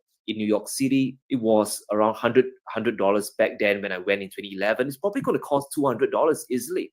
Right. And when it comes to the trade war, we got to understand that China understands this. They understand that if the US wants to go head to head with China, China's customers are all over the world. The US wants to sell to the rest of the world, but it's not economically viable. Right. And even if you want to impose tariffs on the world and force them to lower theirs to, let's say, American cars, American chips, and whatever other American products that can be sold, a lot of people are simply not buying. And you can throw it to the blame of boycotts. I'm sure that's a big factor, but it's just that people can't afford it. Right. And in a really weird way, what Trump is doing is actually helping China. So let's just think about it this way. Right. If you're an exporter in Germany, you're an exporter in Europe or Asia, and you want to export your stuff to America, and you know that, all right, I still have to face a 10%, 20% tariff. And right now, American consumers, sad to say, sentiment is collapsing. A lot of people just don't have the money. Trump's tariffs are going to raise prices between $3,000 to $6,000 annually. And for the poorest Americans, that's going to be a big hammering down in their budgets. So these countries, these exporters, they will have to eat some of the tariffs themselves, right? Maybe it's 2 to 3 to 5% off the 10%. Right. Where are they going to get the cheap inputs? Where are they going to get it from? They're going to get it from China, right? Whether you like it or not, Chinese supply chains are still very efficient and they can pump it out. Correct. So if you're sitting in Beijing, you know that, all right, the US wants to punish the world, they're actually punishing themselves. This will actually drive more customers to me, because I know other countries want to export to the US, but since I am the low-cost producer, I export deflation to the world, I will win out in the end. And let's also talk about the tariff retaliation. You know, the US went 25%, then it went to 42%, or maybe China went to 100%. It's so hard to keep track of everything. But as we now stand, the US is 142, China is at 125%. Correct. And here's the thing that I think many American businesses are starting to feel it, right? The moment you put 100%, especially on US goods, 100% tariff is as good as telling the entire nation, do not buy from the US. Right. And whether it's local Chinese people trying to protect their own sense of well-being, their own national identity, or whether it's just the economics itself, 100% tariff is going to make it untenable to buy anything from the United States. And this is not only just manufactured goods as well. You're talking about LNG. You're talking about US farm exports as well. And all those, unfortunately, are going to get decimated. Right. No, you're spot on, and I think that's something that a lot of people don't understand. And I'm going to give you an interesting insight from the United States. I was talking to a couple of my neighbors who are in different industries. I'm trying to get a feel for what's happening with this variety of businesses that are here in the United States. A neighbor of mine, he works for an airline, and he said, well, right now we are basically not giving any forecast for the rest of the year as far as our earnings per share. The CEO has come out and said, look, it's going to be so turbulent over the next, few months that we just have no idea how to gauge business because, obviously if the economy goes down, we're not able to just pass all of these costs on to the consumers. So they're just not going to fly as much. That's just going to be the reality. But we start looking at, unfortunately, what I think here, Sean, is very sad here is it's going to be the mom and pop businesses, these small businesses there's so many in the United States that are importing and exporting. I mean, you look at, for example, a tremendous amount of Amazon sellers, where are they getting their products from? They're getting them from China. This is just very unrealistic. And it's funny because we have a message from, people that are very pro-tariff that are just saying, well, we can, if we just put a little bit of effort into this, we can relocate these supply chains back to America. And it's funny because I think people that say that obviously have no experience in manufacturing. They have no ideas about supply chains. And, it's almost like they think they can wave a wand and it's like, oh, bam, now we have an iPhone factory here in the United States. Just like that. Imagine that. But the problem is, even if you could do that, who's going to go work in those factories, right? What American, young person right now is keen to be working in a factory assembling iPhones? What's interesting enough is even in China, young Chinese are not really keen on working in factories anymore. And that's actually why you see very savvy Chinese businessmen starting to go to Cambodia, to Vietnam, starting to export their own manufacturing. And, as you know as well, manufacturing in China isn't that cheap. It's not like it's super cheap labor anymore. That's been increasing every year for the last 20 years. It's not the China of the 1980s anymore, but people manufacture there because of the amazing quality. And that's, I think, what you were really alluding to as far as, why these supply chains are so integrated, they're so advanced. And it's truly, incredible just how much China supports the world and really exports to the world. Yep, exactly. There's a lot of supply chains disruption that's going to be done, that's happening, and that's going to happen as well. Now, let's also not forget that when Trump imposed his big tariffs to the world, he conveniently left out services as well. Most of the punishments to the world comes in manufactured goods, right? And we do know that the US has a very big trade deficit when it comes to manufactured goods. But if we look at how developed economies actually grow, most of the time they have to climb the value chain sooner or later. As we speak, we know China has so-called laws, or they have transferred a lot of their manufacturing, supply chains to Vietnam. Right. Vietnam is now manufacturing all the shirts, all the shoes, and Right. eventually they'll climb up the value chain themselves. The United States is one of the most advanced economies in the world. There's a reason why the tech giants are so big, why Right. they are, and why everyone, including me and you, we use YouTube. That is a US company product as well, Right. And that is a kind of product that you can scale technically infinitely without much cost. And this is where I think Trump really underestimates the US economy in that aspect. But he also knows that he doesn't want to impose tariffs on services. So the US might get impacted if countries like the EU and China decides to retaliate back on that. Right. And if we look at the technological progress on China, we have seen that they can manage without YouTube. They can manage without Google. After all, it's more or less non-existent there. Correct. And China has a lot of technological products, for example, cloud computing. They can always fight with some of the tech giants out there, fight with Microsoft, fight with Cloudera. China has their own Alibaba Cloud, AliCloud as well. Right. And if we come to a very challenging situation where the Europeans need to choose, chances are they might actually dump all the products from the tech giants as well. They could just move all the way to Chinese computer solutions. And that won't be good for the United States. Right. No, I think you're spot on, and I think that's what's interesting is when we go back to this trade war in 2018, and Donald Trump was targeting specific industries, obviously, very clear from the Trump administration, followed by the Biden administration as well, that they wanted to contain China. They didn't want to see China rise. Joe Biden famously said, we don't want to see a world where China is better than us. We need to contain their growth. But this is all just accelerating China's growth and investment and development in these industries. And that's what we've seen is just an incredible development, from that 2018 when the initial trade war started with China. But we've seen China, double down. They've gotten better. They've improved. They've started making their own technology. They have, they're leading the world in microchip research and development. They're not quite at the American level yet, but the progress that they've made in the last 5 years alone is truly fantastic. It's just unbelievable. We saw the DeepSeek, absolutely coming in and changing the future of AI. And like you said, I love that. We always hear like YouTube and Google, fantastic platforms. Both you and I are very familiar with that, use them every day. But what's amazing is that China has their own equivalent, and they're great.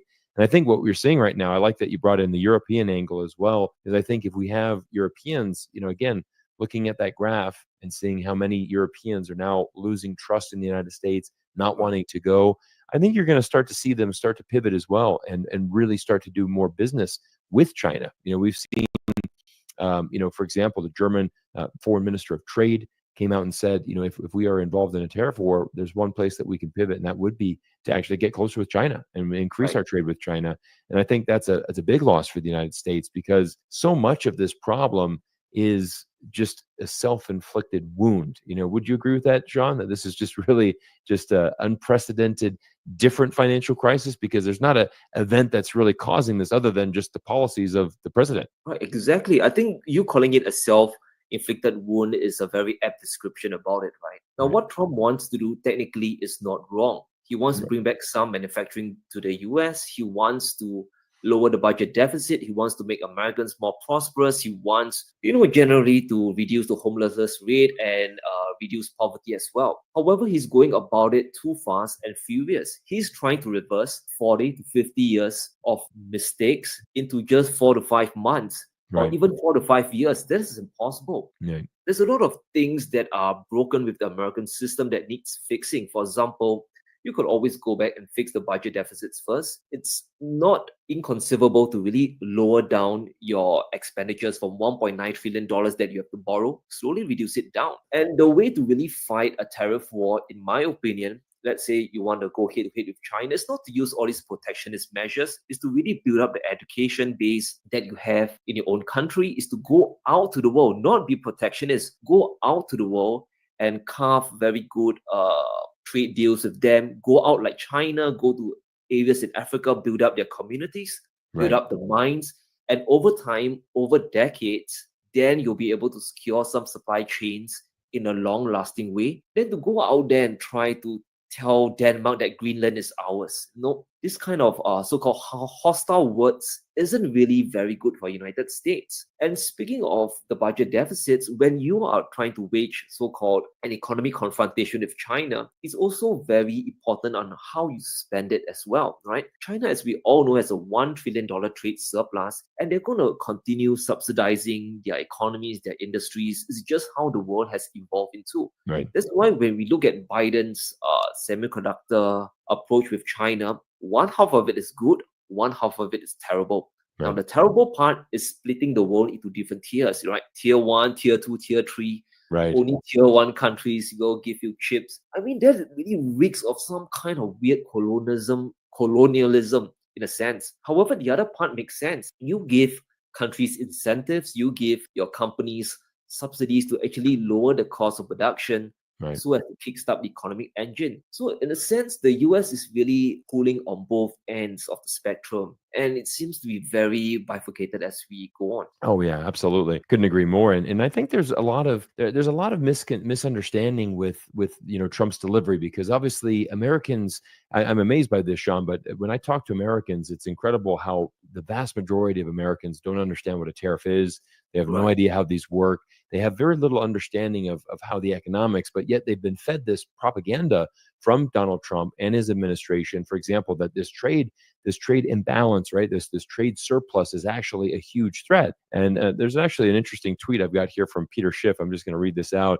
He says, Trump claims that China's trade surplus means they're ripping us off. But Germany, the Netherlands, Russia, India, Vietnam, Malaysia, Singapore, Australia, Brazil, Peru, Chile, Uruguay, and South Africa have a trade surplus with China.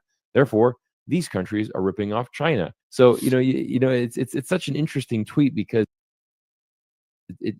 by this logic, you can manipulate people's perception. It's like, hey, China's been ripping us off.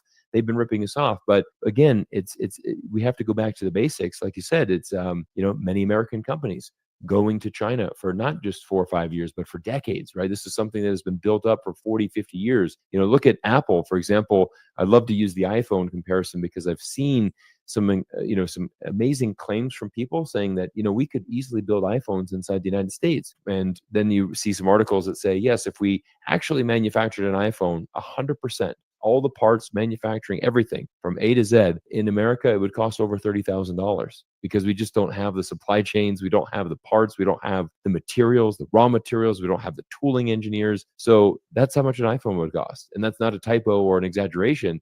So it's just amazing how people don't understand that, but yet we can buy an iPhone for a reasonable price because we have the advanced tooling engineers in China. Apple has spent tens of billions of dollars building up those supply chains and really moving everything there. I mean, I think it's just incredible the messaging that's coming from the White House and how still a lot of people are very unclear about just what a tariff is and how it works. Yeah, exactly. I mean, when it comes to who pays for the tariffs, there are two arguments about it, right? Trump is definitely pushing the narrative that the exporters will eat the tariff. And that's what Scott Bessent has said many times before as well. However, it depends on country to country and industry to industry. And let's just take Vietnam, for example. When you are manufacturing shoes, when you are manufacturing t-shirts, when you are manufacturing shoelaces, your margins are razor thin. You're looking at anywhere from 5 to 20%. And I'm being very generous here. Right. So what happens if you throw in a 46% tariff? This will just destroy the entire economy, which is currently built on manufacturing stuff and exporting it to the United States. Right. That's why we are seeing a big scrambling from the Vietnam officials running to the US. And even if the US wins this round, what is that going to foster? That's going to foster more resentment over time. Right. And as value goes up the value chain, they're going to look to other companies or other countries to sell to. They're going to sell more to China. And if we actually look at what Peter Navarro said about Vietnam looking for sanctions tariff reliefs, he said that we don't really care that Vietnam is going to reduce their own tariffs to 0%, because at the end of the day, the end goal is all those exports from China flowing to Vietnam being used and then re-exported to the United States. Right. You can see a bit of a concerted effort that, sure, maybe some of the tariffs is to lower your reciprocal ones as well, but maybe a bigger agenda is to contain China. But if the US goes on with this plan, they're just going to push more countries to the hand of China, which really isn't good at the end of the day, because you are losing a lot of confidence from people around the world. And let me touch a bit on the devastation in the financial markets as well, especially when it comes to the dollar, when it comes to the US debt market, right? Perfect. I was going to go there next. Yeah, this is great. Yeah. So we all know that the United States dollar, the USD, is the world reserve currency, right? For many reasons. One of the big reasons is for global trade. Everyone in the world, 70 to 80% across the world, once you aggregate it out, they use the US dollar to buy stuff and to sell stuff. Right. And a big portion of it is the Americans buying things, and they obviously pay with dollars, right? So what happens when Trump slaps a 10 to 20% global tariff in the world? The effective rate of the US tariff now is at 25%. Right. We can effectively say 20% to 25% of people will drop their consumption down. Right. So right now, suddenly you have like 25% of outflow of dollars dropping. Trade is forever fractured. Countries do not have the ability to trade the US anymore. Hence, the demand for US dollars has dropped. Right. And on the converse hand, we have China going out there and saying, all right, we'll trade with you, and you only need to pay either using your local currencies and using your the Chinese RMB as well. Right. So what does this do? It hammers on the dollar even further. And we can actually see that happen in the dollar index itself, the strength of the dollar. Every time when there's a crisis, as we mentioned before, the US dollar normally rises. But over the last 7 days, he has crashed from 105 or maybe 110 below 100, is now sitting at 99 or so. Right. And this is really a big crisis when it comes to US consumers, the United States as a whole. And let's not forget that while Trump likes to tout the idea of a stronger dollar, that's why a weaker dollar is good for US exports, that's true. However, the state of US manufacturing is still not fleshed out, it's still not built. A lot of consumption is actually being imported in. So if the strength of the dollar continues to drop, what does this mean? It just means the cost of consumption and manufacturing in the United States continues to go up. And that is far from ideal. No, fantastic insights. Sean, I want to ask a little bit about the bond market. Tell us a little bit about your thoughts about this, because we're also seeing an interesting correlation with these tariffs and, affecting the bond market. So tell us more. Sure, it all boils down to US trade with the world going down. As you said, the flow of dollars starts to go away, and countries, they decide to trade amongst themselves, they decide to de-dollarize, and suddenly there's very little need to hold US dollars. So there are two arguments to see about it. One is the trade side of things. I'm a country, I'm an exporter, I'm a company, I do not need to hold my stash of dollars anymore, right? So the bond market suddenly becomes unstable because people just don't want to buy the bonds. And secondly, we need to look at the overall confidence of the US economy actually collapsing. And that can be tied directly to the US dollar. Now, Cyrus, when we buy bonds, we simply want two things: for the value of the US dollar not to move, especially if you're a foreigner, right? Because when you convert the dollar back to your local currency, you want to have a one-to-one so-called match up with it, and you gain the 3-4% yield every time the year go by. So you click those coupons, you get the benefit from the bond yields. However, what have we seen over the last 7 days? The dollar has been extremely volatile. Right. And if you're an exporter, you're like, I don't know whether I should even hold dollars. Even if I gain a 3% earnings from the bond yields, if the dollar falls by another 5%, I'm in the red. I lose money. Right. So right now you have investors, you have exporters, you have countries, and you have speculators as well. People on Wall Street, they just don't want to touch US bonds. And we are in such a hyper-financialized system that everything is pegged to the US bond market. Right. The benchmark rate in the US today is actually the 10-year yield. Everything revolves around it, whether it's your mortgage loans, whether it's your car notes, and whether it's your credit card payment interest rates. And if that goes up, everything gets repriced up. Consumers, they won't have enough money to spend. Companies, they won't be able to borrow money to expand their operations or maybe even pay their employees. Right. So the bond market is a very accurate barometer of trust in the US economy. As yield starts to go up, it really shows that confidence is actually plummeting down. Yeah, and I think also, Sean, I mean, we're seeing the VIX index, which is the volatility and just how much fear is in the market. Is hit a new record. I think there's actually more fear right now in this market than there was even during the 2008 financial crisis, which is just truly outstanding. Again, kind of going back to that main point that I want people to understand is that this is really a self-inflicted wound from Trump, because it's his policies that have literally caused this global financial crisis. But Sean, what's interesting is we saw a very big flip-flop. We talk about these constant changing. I mean, it's very hard to keep up because we've seen this escalation and this retaliation from China. There's 2 points I want to make. Number one, I think the first thing is dealing with Chinese culture. China is the one country in the world that could actually stand up to Donald Trump and his bullying with other tariffs. For example, I lived in Canada for 5 years, and the Canadians and the Canadian economy, it just has no scale. I mean, there's no scale that could possibly compete. So unfortunately, they're under the mercy of the United States government. And if the United States is going to hammer them with tariffs, they're going to have to come to the negotiating table and just say, what do you need from us? What are we going to do? We have to basically play ball and you control. And we're seeing a very different approach from China because they know they have leverage, right? They have tremendous amount of leverage. And then so I think there's also a Chinese cultural element here because if you do business in China, you're never going to get far if you're trying to bully a Chinese person or you're trying to get a deal by threatening. That's basically a surefire way to not get a deal and basically, be screwed out of a deal.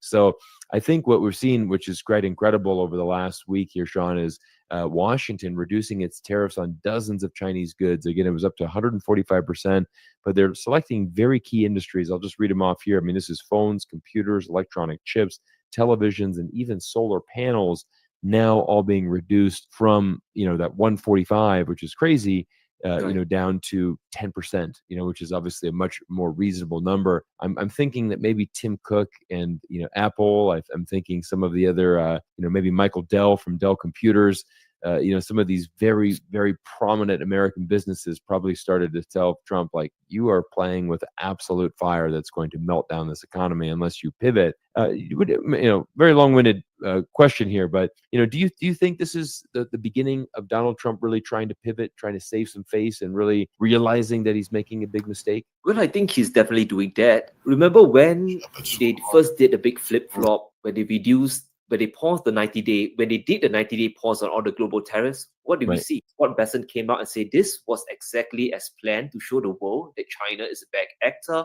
and we have actually goaded them into that position. We all know that's just a baloney, right? It's not Right. true. It's just Right. them trying to save face. And now we have Trump rolling back on the electronic goods tariffs, as you said. Right now, it's just like 10 or 20%.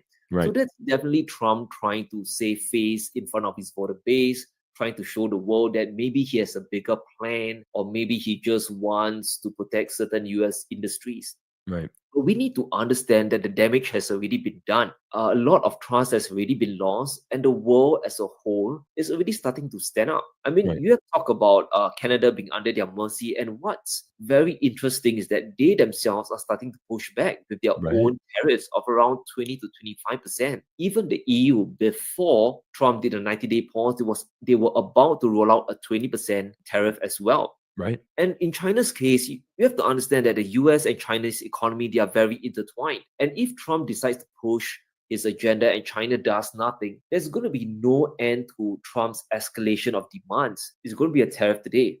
It's going to be TikTok tomorrow. Right. Next is going to be American farmland that Chinese owns. Then we're going to talk about the US treasuries. Maybe Trump wants China to buy a 100-year bond of $1 trillion with zero coupon, so that they have the ability, or they have the privilege to sell to the United States. So all these interconnected parts actually feed together. What has Trump actually done? He has made the situation by Biden even worse. Unfortunately, this is a situation. A lot of countries right now, they are just looking to diversify away. Yeah, absolutely. There's a great tweet that I saw from Ian Bremmer, geopolitical analyst. He said, 10 days after Liberation Day, Trump's tariff policy is more about undermining U.S. credibility than reshoring or revenue creation. And I think that's a very brilliant statement there, because, again, it just shows you, I think, in my opinion here, Sean, I think that we have a White House administration that just does not have a clear roadmap of really what they want to do.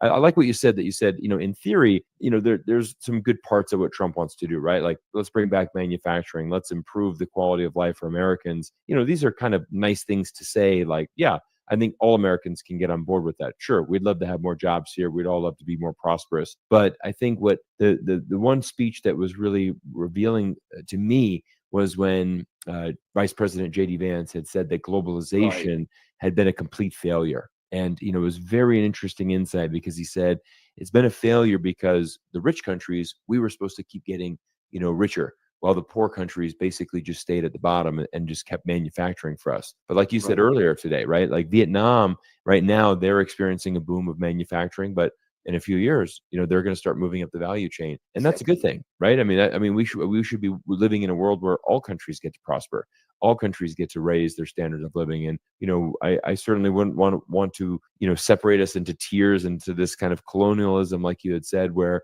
United States and Singapore, our two countries are tier one, but we're going to look down at tier two and tier three, and hopefully these tier three just stay poor.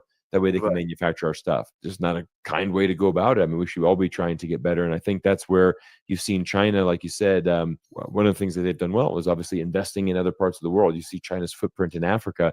There's a very big reason why China is the future of Africa. There's a saying, the future of Africa is China, and the future of China is Africa. And that's not something that happened overnight, right? That's something that's been in development for over 20 years. There's a fundamental disconnect between how Trump is going about his trade policy and how China is going about their daily business.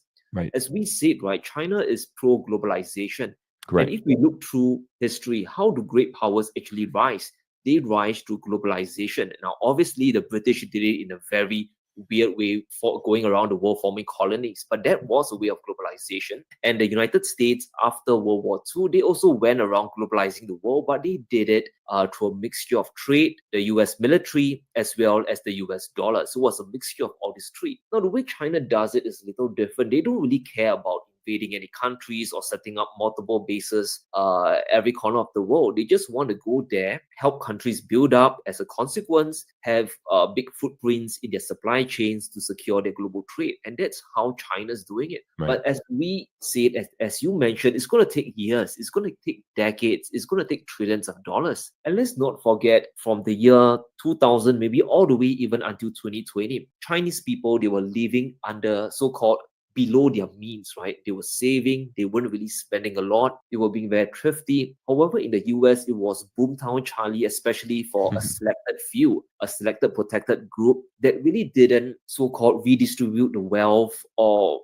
have enough safety nets for people, you know, in the Rust Belt. For example, the jobs in the Rust Belt, whether it's steel manufacturing, whether it's making cars, those unfortunately are never going to come back in mass quantities, right? Right. Maybe you can get 5% or 10% of them back. However, you'll still be selling within the ecosystem of the United States itself. So costs will all jack up for everyone. However, Right. your key industries, your shining beacons on Capitol Hill, for example, the tech giants, Google, Meta, all those are now under risk. If China decides to retaliate, if the world decides, hey, we're not even going to use their services anymore, we're going to scale Right. back, and we are going to take the pain for the next 30 to 40 years, right? We'll be our own tech giants. And if that happens, what's going to happen? The US will lose one of the few fundamental advantages they have left. Right.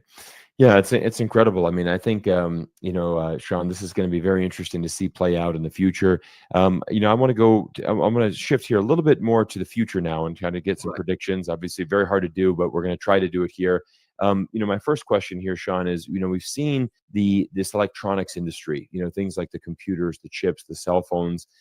That's actually the largest sector of actual imports from China into the United States. So that is about 22% roughly. So you can see very logically why Trump made that the first one that he started to exempt. Do you see a continuation of this? Do you see that we're going to, potentially, Trump basically start to peel back piece by piece until we get down to a more reasonable tariff level, just because the United States is so dependent economically on China? Yeah, I think that's going to happen, right? I mean, we are going to revert back to a world of firstly based tariffs on everyone. I don't think Trump is going to back down on that. Whether it's 1% or whether it's 10%, it's going to happen. Now, Right. firstly, to satisfy a mixture of his own ego as well as his voter base, right? So at Yeah, for least he can sure. plant a flag and says that the world has to eat a 5% tariff.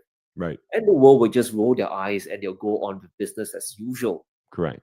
Now, secondly, the US and Chinese economy can never decouple forever in a sense. Even though this goes on, there'll still be fringe amount of trades going on, like how Trump was forced to backtrack on the electronic tariffs. But going forward, we will just see a huge wave of nationalistic production coming from China and the rest of the world. Right. Now, China, they look at this and they say that, all right, Trump is very mercurial. But as we have seen over the last 4 years, it just gets worse and worse. We thought the devastation from the Russia-Ukraine war was done. No. What do we have? We had the Middle East conflict breakout, right? Right. Confiscations from the assets happened to the Russian reserves. Was it all? No. Now we have the tariff war. So there's no saying who will come after Donald Trump. Will it be better? We all hope it will be better, but chances are it might not. So if we come back to the situation about the Chinese economy, we can see that they're going to do two things to really future-proof their economy. They're going to launch a lot of stimulus. They will have to move away from an economy that produces a little too much into an economy that consumes more. And Right. secondly, we can forget about China stopping any technology progress for anyone. It doesn't matter if it's the Americans, whether it's the Europeans, whether it's the Africans, whatever. China, they're going to continue progressing all the way forward. So we can expect sooner or later, within the next 5 to 10 years, we're going to see competitive chips. And once China reaches technological breakthrough, they're going to use their entire ecosystem to slam the prices down. And once that happens, I guess is going to be quite predictable, right? The American, the Western response will be to push everything back, and we'll be back having this same conversation in the Right. next 5 years. Yeah, that's a great prediction for the future. Well, Sean, I think that's a great way to end it there today, because I think we've touched all the bases.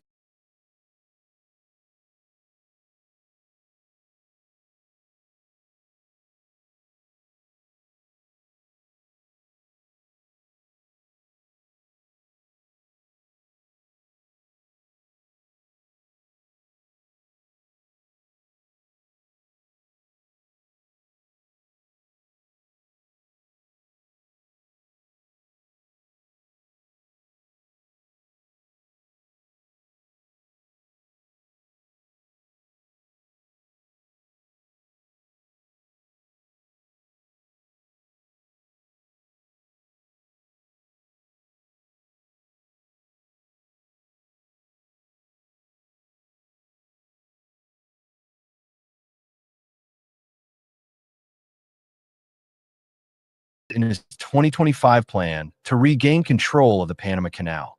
To put it bluntly, his goal is to use this to control the key nodes of the global supply chain, further blockade China, and cut off China's connection with Latin American and European markets. Of course, China can't just sit there and wait for death. They quickly turned their attention to Nicaragua, planning to build a brand new canal there to replace the existing Panama Canal. Once this super project is completed, the voyage from the East Coast to the West Coast of the United States will be shortened by about 4,000 kilometers, which means that China's dependence on the Panama Canal will be greatly reduced. Even for global sea routes, this is undoubtedly a major geographical revolution. So the question is, can this Nicaragua canal really break the U.S. trade blockade against China? And for Nicaragua, what practical benefits can it get from it? If you like our video content, please click to subscribe to my YouTube channel so that you can receive all our latest video content. Now, let's get into today's topic.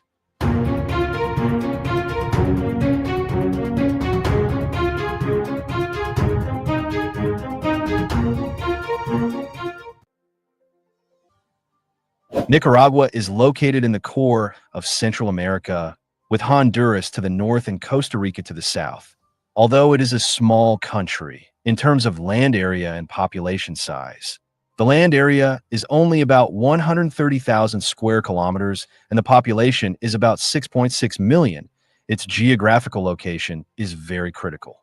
It is bordered by the Atlantic Ocean and the Caribbean Sea to the east and the Pacific Ocean to the west. In simple terms, it is an important channel connecting the two oceans and running through America and Europe. With such a unique location advantage, it naturally has great potential in economic, political, and even military strategy. In fact, as early as that year, in order to promote its global strategy, the United States had planned to build a large canal in Central America. After many rounds of evaluation and discussion, Nicaragua once became the most popular candidate. After all, it is not only in a good location, but also relatively rich in resources. The conditions for building a canal can be said to be unique. If Nicaragua was really selected at that time, after the canal was built, it would not only have a huge impact on the international shipping pattern, but also for the country itself. It would probably completely change its fate of poverty and backwardness. But the result is known to everyone. The United States finally chose to build a canal in Panama. So the question is, Nicaragua was originally favored. Why was it abandoned in the end? As far as I know, there's a very important geographical resource in Nicaragua Lake, Nicaragua, which is the largest freshwater lake in Central America. More importantly, this lake can connect the Atlantic and Pacific Oceans through a series of natural rivers. That is, it provides a very ideal natural channel for the construction of a transoceanic canal. From the perspective of geographical conditions, Nicaragua's advantages actually exceed the current Panama Canal. We all know that the Panama Canal needs to rely on a complex system of locks to operate in order to cope with the difference in altitude, which naturally limits its efficiency and cost. If Lake Nicaragua and the surrounding water system are used, a more efficient and natural navigation method can be achieved in theory. However, ideals are ideals, and the reality is far from that simple. First of all, Nicaragua's geographical location is full of challenges. It is located on the Pacific Ring of Fire, and there are more than 40 volcanoes distributed throughout the country, 19 of which are active. Geological activities, such as volcanic eruptions and earthquakes, are frequent. Once a disaster occurs, it is a fatal blow to a super project like the canal. But the biggest invisible challenge is still the water level fluctuation. The water level of Lake Nicaragua is not stable. From May to October every year, the lake will rise due to the increase in rainfall brought by the equatorial low-pressure belt. And from December to April of the following year, the precipitation decreases and the water level will drop. This seasonal change may also affect the normal operation and shipping arrangements of the canal.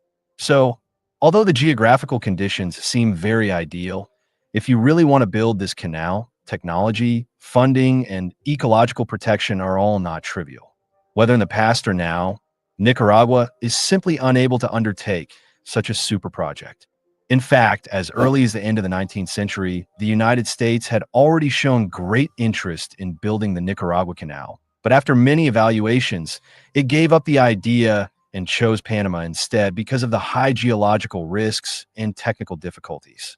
According to the information I found, after the United States officially took over the construction in 1904, it took 10 years to overcome the technical, sanitary, and political difficulties and finally opened the canal to navigation on August 15, 1914. This water highway connecting the Pacific and Atlantic Oceans is 82 kilometers long, costing about 387 million US dollars and mobilized tens of thousands of workers. A year before 1913, the United States had already laid the groundwork in advance. They signed a very unequal treaty with the Panamanian government and bought control of the Panama Canal Zone for only $10 million. Since then, the Panama Canal has almost become the private property of the United States. As you can imagine, even Panamanians have to show their passports to enter the canal zone. And the bulk of the canal's revenue almost went into the pockets of the United States. 90% of the revenue was taken away by the United States. It was not until 1999 that Panama finally regained sovereignty over the canal. But even so, the United States still retains several secret military bases around the canal, and its actual influence has not completely subsided. Especially in 2025, with Trump's election as the US president, the relationship between the two sides has become increasingly tense. Trump even plans to regain control of the Panama Canal to suppress China. What is going on? I mentioned before that the United States once controlled the Panama Canal for a long time. Although the control was later taken back by the Panamanian government, the United States has deployed several military bases around the canal. This actually laid the groundwork. Once the United States regains actual control of the Panama Canal, it will be equivalent to holding a lifeline of China's overseas trade, which can not only choke China at any time, but also make China wary at the military level. In particular, in February this year, the president of Panama suddenly announced to the public he decided not to renew the Belt and Road Initiative memorandum signed with China in 2017, and even planned to abolish the relevant agreements before they expire in 2027 and 2028. At the same time, Panama also promised to allow U.S. warships to pass freely through the Panama Canal. Judging from these steps, the United States is obviously behind them. Then in March, the U.S. military released news that it planned to gather troops in the Pacific and prepare for a large-scale joint military exercise. The U.S. media no longer hid this time and directly stated that the purpose of this exercise was to prepare for a possible war, especially against a major country in the East. In other words, after the tariff war had little effect, the United States has begun to bet on the military card.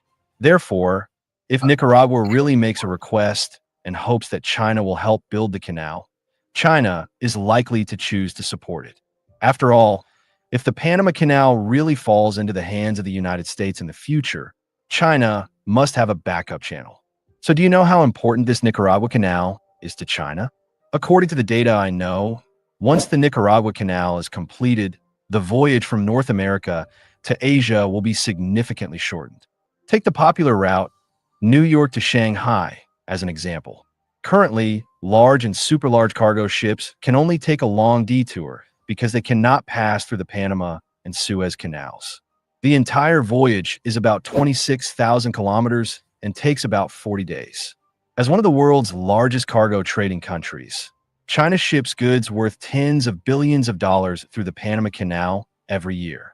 You should know that with the help of this canal, the route from China to the east coast of the United States can be shortened from the original 15,000 kilometers to about 9,600 kilometers, which not only saves 10 to 15 days of sailing time, but also reduces nearly 40% of logistics costs.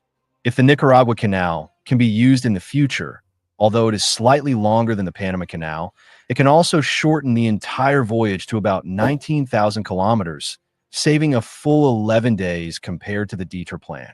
It can also save about 5 days from China to Europe. This is a qualitative improvement in the efficiency of the global supply chain. Of course, countries like Japan and South Korea can also benefit together. Of course, don't forget that Nicaragua itself can also reap huge rewards from this canal. As we said before, Nicaragua has long relied on traditional agriculture and animal husbandry to maintain its economy, with a weak industrial base and a per capita GDP of just over $2,000. It has always been listed as one of the poorest countries in Latin America. But once the canal is completed, tolls alone will bring the country more than $3 billion in revenue each year, a figure that is more than twice Nicaragua's current fiscal revenue. Moreover, the construction and subsequent operation of the canal are expected to create at least 200,000 jobs. If the project goes smoothly, Nicaragua's GDP may double within 5 years, becoming the new economic center of Central America. In fact, as early as 2013, a Chinese businessman proposed an amazing idea to build a super project in Nicaragua that can rival or even surpass the Panama Canal. According to the information I found, the planned total length of this Nicaragua canal will reach 278 kilometers, which is 3 times longer than the Panama Canal. Moreover, there are 2 large natural lakes in Nicaragua, Lake Nicaragua and Lake Managua. Lake Nicaragua, in particular, has an area of 8,264 square kilometers, which provides extremely favorable natural conditions for the construction of the canal. If the canal can be built, it will be able to accommodate 250,000-ton giant ships, solving the problem that 60% of large ships cannot pass through the Panama Canal, and providing a new international waterway for these giant ships. However, the challenges of this project are not small. To build a canal of more than 280 kilometers, the difficulty and capital requirements can be imagined. Despite this, the Chinese businessman still expressed confidence. The plan is to complete it within 7 years and strive to deliver it before 2020. If this goal can really be achieved, the Nicaragua Canal will become the strongest competitor of the Panama Canal, and it may even shake Panama's monopoly in global shipping, which is undoubtedly a positive impact on Panama's economy and employment market. However, due to long-term sanctions from the United States, Nicaragua's economic development has been very slow. There's been no movement on the plan to dig canal. Until 2020, no media had seen the start of construction of the Nicaragua Canal. But in 2018, the Chinese ambassador to Panama emphasized at a symposium that the Nicaragua Canal project was a private investment and the Chinese government had never been involved. By 2021, the Chinese businessmen and Sinway Group, who supported the plan behind the scenes, had been delisted and the investment and construction plan for the canal had stalled. Interestingly, although the investment of Chinese businessmen did not become a reality, Nicaragua still retains the Canal Construction Committee. In 2021, Nicaragua made an important decision to abandon its relationship with Taiwan and choose to restore diplomatic relations with China. This also means that Nicaragua hopes to build the canal by seeking financial support from China. After all, it seems that only China can provide such a huge investment in the world to make their century dream a reality. In fact, in order to bypass the Panama Canal, China has quietly begun to lay out in Latin America in recent years, trying to create its own alternative. For example, in November 2024, Peru's Chanquay port was officially put into use. This port is only about 80 kilometers away from Lima, the capital of Peru, and has a very advantageous geographical location. According to the data I found, the total investment of this port is as high as $3.6 billion US. It has 4 large berths and a designed annual throughput of 1 million standard containers. The future goal is to increase it to 1.5 million standard containers. Now, it has become one of China's most important transportation hubs in Latin America. In fact, as early as July 2014, China, Brazil, and Peru jointly issued a statement in Brasilia announcing that they would jointly launch a feasibility study on the Two Oceans Railway project. The idea of this project is to build a railway across the South American continent, from Peru on the Pacific coast to Brazil on the Atlantic side. Although the railway has not yet officially started construction, once it is completed, Chinese goods can enter the Peruvian port through the Pacific Ocean, then cross the entire South American continent by land, and finally reach the Atlantic port of Brazil, directly bypassing the Panama Canal, which is firmly controlled by the United States. To not miss out on our future projects and news updates, please make sure you subscribe to our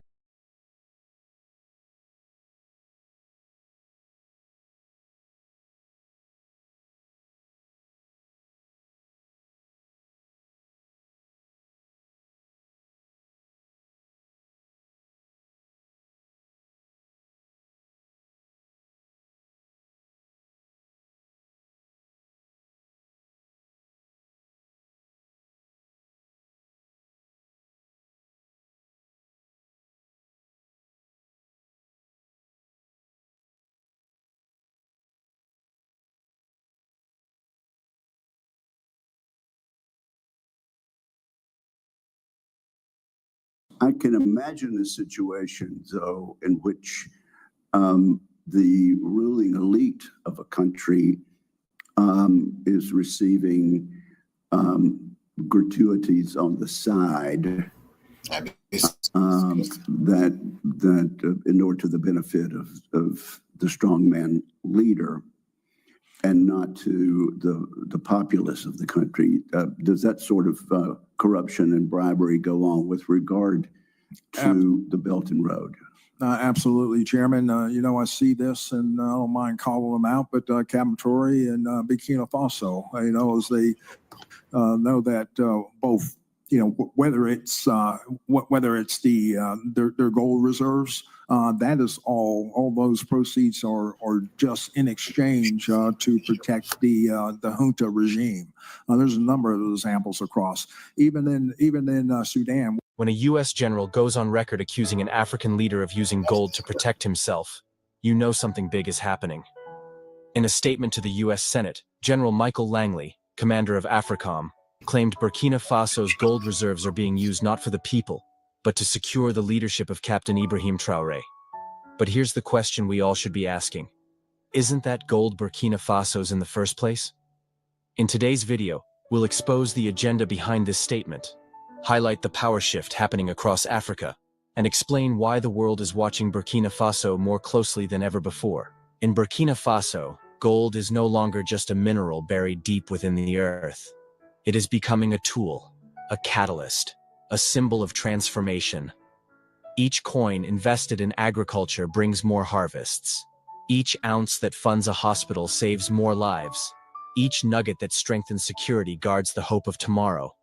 Burkina Faso is proving that even in a world of uncertainty, a country can rise when it chooses to invest in its people, its land, and its future. This is more than development. This is the story of a nation reclaiming its destiny, 1 gram of gold at a time.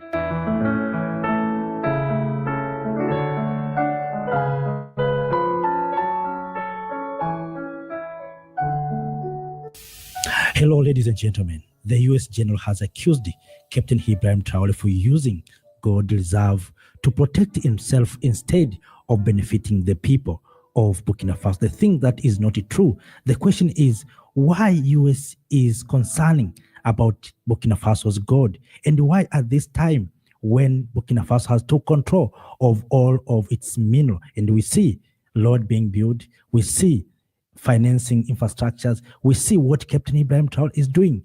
But why U.S. is accusing Captain Ibrahim Traoré? What is behind of this agenda? Welcome and join with me in this video where we are going to explore the truth and to expose the U.S.'s agenda to young leader Captain Ibrahim Traoré. Welcome. Captain Ibrahim Traoré is not just a military leader. He's become a symbol of Pan-African resistance, youth-led leadership, and sovereign control over resources. At just 34 years old, he seized power in a move that shocked the world but inspired millions across the continent. After years of failed leadership, foreign dependency, and endless instability in the Sahel region, Traoré's rise signaled a break from the old guard. Instead of begging for aid, he began talking about resource control, national pride, and security through self-determination. His government began prioritizing domestic gold processing, ending the export of raw minerals, and ensuring value remained in country. These weren't just policy changes. They were revolutionary statements in a region long controlled by foreign mining giants and foreign-backed governments. Laying the first stone is first and foremost a question of sovereignty. In the environment of gold production in Burkina, for a long time it was said that we were not a gold-producing country. But for some time, gold has become the leading export product. But we do not have control over gold, whether it is research, production, as you have seen the refinery. We asked ourselves lots of questions, and today we decided to put a whole chain together. You follow with fishing that we want to exploit the gold ourselves. And today we are laying the first stone of the refinery. It will no longer be a question of us taking our gold outside to be refined. We refine it on site, we know what the real content of the raw gold that comes out is. That is very important. And also it is necessary that through SONASP, we are in the process of inviting local gold miners to bring the gold back inside, because SONASP is the structure which will buy back the gold, and that we can refine here. A lot of gold leaves Burkina fraudulently, and which also contributes to fueling terrorism. So we invite gold miners, whether collectors or others, to bring the gold back to the central portion, and at the same time also invite SONASP to increase the number of counters to be able to collect the gold. And in addition to this refinery, I hope that in the coming days, we have another bigger project that is underway, and that is waste treatment. A factory which was designed by Burkinabe engineers, which is currently in the test phase, and we hope that in the following hours, they will tell us that the test is conclusive, and that therefore makes a complete chain to be able to valorize our gold. Burkina Faso may be landlocked, but it is rich in what the world wants: gold. The country is one of the top producers in Africa, with reserves worth billions. For decades, these riches flowed out of the country in raw form, enriching corporations in Canada, France, and beyond. The people remained poor. Infrastructure collapsed. Security became a nightmare. So when a leader says, "Enough. We will process our minerals here. We will use our gold to defend ourselves," it sends shockwaves through the corridors of foreign power. And let's be clear, Burkina Faso's move is more than economic policy. It's a direct challenge to the status quo of foreign exploitation dressed as development.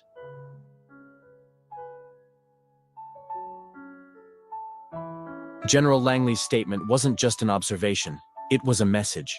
By framing Traoré's use of gold as self-serving, Langley implied corruption, without evidence, without proof.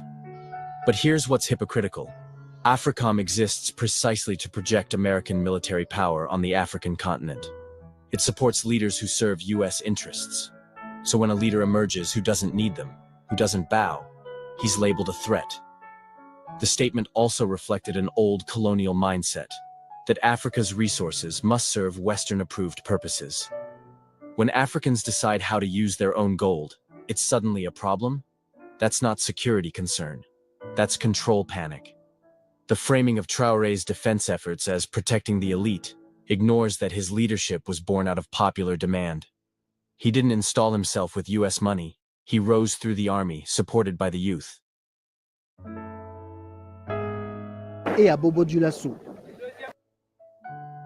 The global gold market is tightly controlled. Western economies hedge currency, insure banks, and back investments with it. So when Africa starts saying, "We'll refine and keep our gold here," you're not just disrupting trade, you're challenging the monetary order. This isn't just about Burkina Faso. It's about sovereignty over value. If African nations begin using gold to back currencies, fund security independently, or resist IMF dependency, the financial ripple effect will be global. That's what they fear. When Western governments lose control over how and where African gold flows, they lose a tool of leverage. This fear manifests as diplomatic pressure, economic threats, and yes, military rhetoric like Langley's. Resource nationalism isn't a dirty word, it's a right. Every country has the right to control what lies beneath its soil. But when African leaders attempt it, they're called dictators, nationalists, or threats. It's the oldest game in the book, and it's one of the main reasons leaders like Patrice Lumumba, Muammar Gaddafi, and Thomas Sankara were eliminated or overthrown. Traoré's crime is not tyranny, it's independence. He is defying a decades-long tradition where African wealth props up foreign economies. By rejecting that model, he invites both admiration from Pan-Africanists and opposition from international stakeholders. You can't talk about Captain Ibrahim Traoré without mentioning Thomas Sankara, the revolutionary leader who once renamed Upper Volta to Burkina Faso, meaning land of upright people.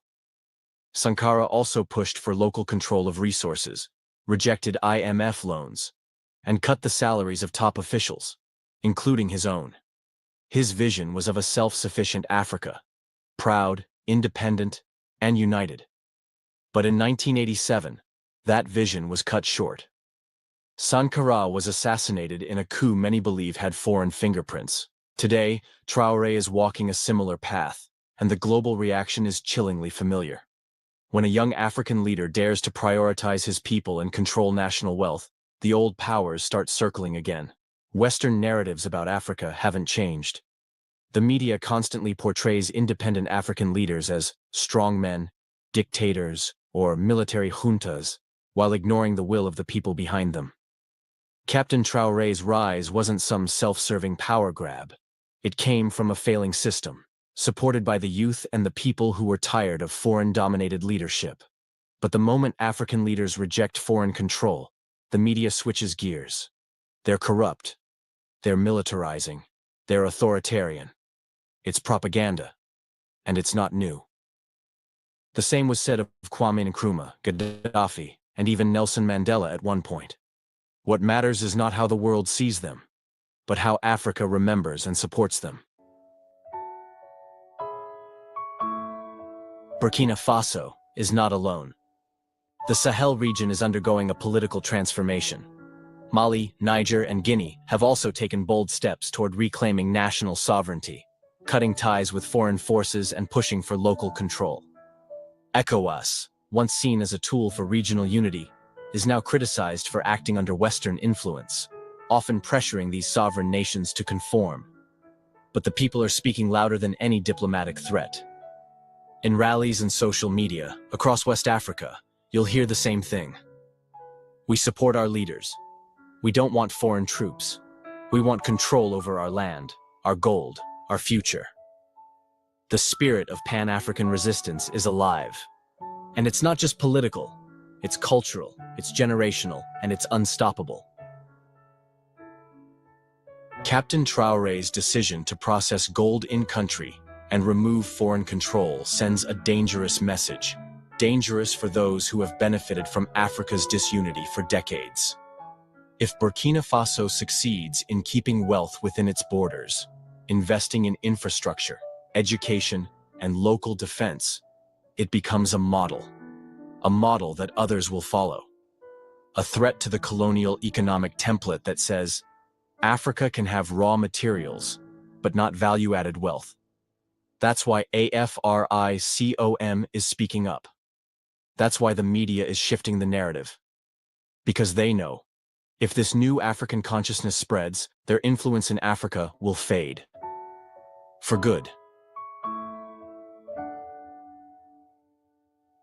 Burkina Faso's stand is not just for Burkina Faso. It's for every African country struggling with resource exploitation, foreign intervention, and systemic poverty. The message is clear. We don't need to beg. We need to believe. If one country can control its gold, another can control its oil. If one country can defend its leader from external threats, another can protect its sovereignty. This isn't about war. It's about wisdom. About reclaiming the narrative and deciding as a continent that enough is enough.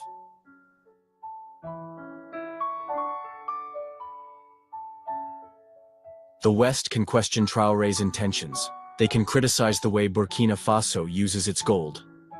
But what they cannot deny is this. Africa is waking up. We are done watching our leaders fall. We are done exporting our wealth and importing poverty. Captain Ibrahim Traoré may be young, but he carries the spirit of a continent tired of waiting. And if protecting him means using our own gold, so be it. To the dreamers of another 1987, keep dreaming. This time, Africa is watching. And we will not allow history to repeat itself. If this video moved you, empowered you, or challenged what you've been told, subscribe now. Share this with your brothers and sisters. The narrative is changing. Africa belongs to Africans, and we are just getting started.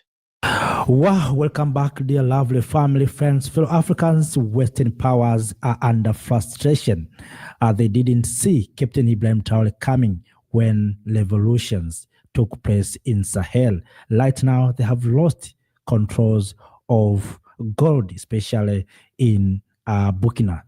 So, kings and queens, ladies and gentlemen, Captain Ibrahim Traore has frustrating and disrupted their agendas. What they fear from Captain Ibrahim Traore is to become a model for young generation in the continent of Africa to take controls of our natural resources. What they fear is Africans to take controls of our natural resources. They want Africans to continue to surrender our minerals into the hands of their companies. And that's why right now they're trying to lie about Captain Ibrahim Traore.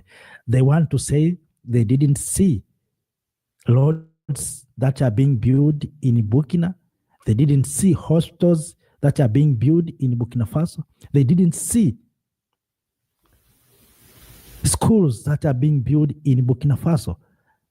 Recently, Captain Ibrahim Traore bought tractors and agricultural equipment to make sure that the people of Burkina Faso are going to feed themselves. They didn't see all those things. They didn't see equipment that Captain Ibrahim Traore bought for construction. But they see Captain Ibrahim Traore using gold reserve to protect himself. Other things they are not seeing. They didn't see Captain Ibrahim Traore in farms. They didn't see Captain Ibrahim Traore in battlefield, encouraging young people, young Burkinabe to fight to restore the dignity of the people of Burkina Faso. They didn't see all those things. They didn't see mobile clinics bought by Captain Ibrahim Traore. Recently, Captain Ibrahim Traore inaugurated several industries in Burkina, but all those things are not seen by the Western power. What they see Captain Ibrahim Traore using the gold reserve to protect himself, but not for the people.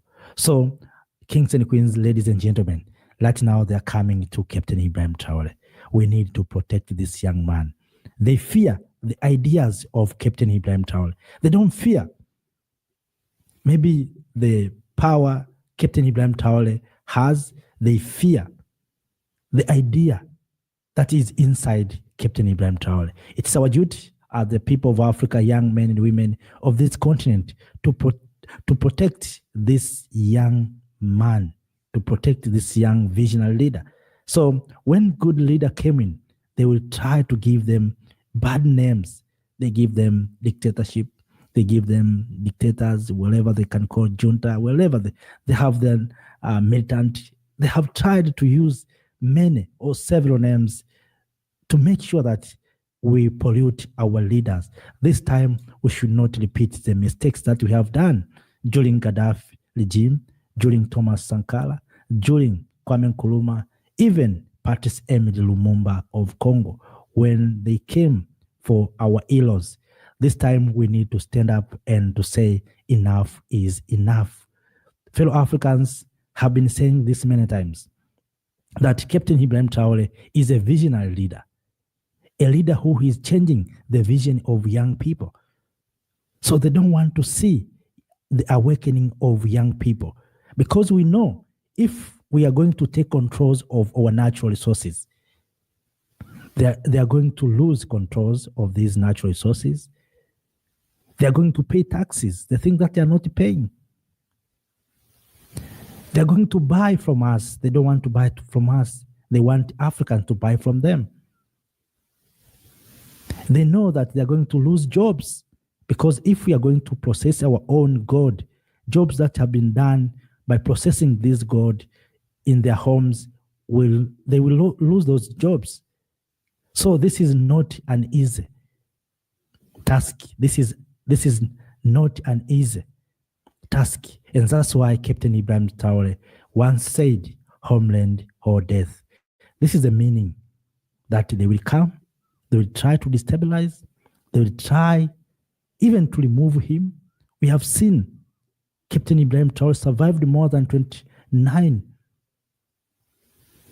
coup attempt, but no one is talking about those. But they're seeing other things. Now you can realize why they want Captain Ibrahim Traore to go out of power. The issue here is not about protecting himself. The issue here is how they can access our gold, how they can access our minerals. That's what they're talking about. Right now, they have lost control on our minerals. And you know why? America, Donbass was removed from Niger, I think last year. If it is not last year, it is 2 years ago when Niger military leader, General Abdraman Chan took power. He closed U.S. Donbass. Since then, U.S. has lost monitoring of gold and uranium and other minerals in Sahel. So right now, U.S. what is saying that these countries have using gold to protect themselves. They think that is not true.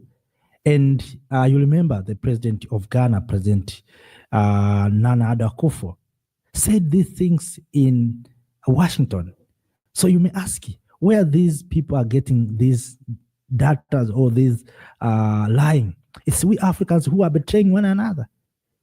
Former president of Ghana said the same thing, that Burkina is using minerals to offer Wagner, Russian group to support or to protect regime. They think that is not true. We have seen what Captain Ibrahim Traore has done within 2 years. All of us, we have witnessed. We have seen. And in this platform, we have been sharing many things from Burkina, from this continent, from Niger, from Mali, what's happening right now there. If you go across the social media, and one thing that I'm very happy with, even a former African Union ambassador to the United States of America, Her Excellency, Madam Dr. Ambassador Alikana Chiombo-Likwao, went last year in Burkina. She met with Traore. She discussed with Traore, and she saw development and changes in Burkina Faso. And yet today, people are coming and saying nothing is happening in Burkina Faso. Burkina Faso gold reserve is not for benefit of the people. So we must reject these lies as Africans. We must reject these lies. We must tell those who are trying to change things on here the truth, that what you are saying is not true. And there's no problem, I think, even for protecting Captain Ibrahim Traore. What's wrong for our resources, protecting our leaders? What's wrong about that? Because we see even America, they use their own resources to protect their leaders, their territories. So let us, even Africans. So what's wrong for we Africans to use our natural resources to protect our territories, to protect our countries? I think there's nothing wrong. But what I see here is just a panic after losing controls of our resources. And that's what I see. It's not about Captain Ibrahim Traore using these gold reserves. And these people are those who rejected Burkina to access equipment, logistics, to fight jihadists, to fight terrorism. And today, when they see things is happening, they're trying to change the stories. We must reject those stories. We must write our own stories. not told that will be franchised in Paris, in Washington, or in London, or in Brussels. We must create our own stall from Ouagadougou, from Bamako, from Niamey, from Kigali, from Dar es Salaam, from Nairobi, from Kampala, from Accra, from Abuja, from Dakar, from Conakry, from Mogadishu, from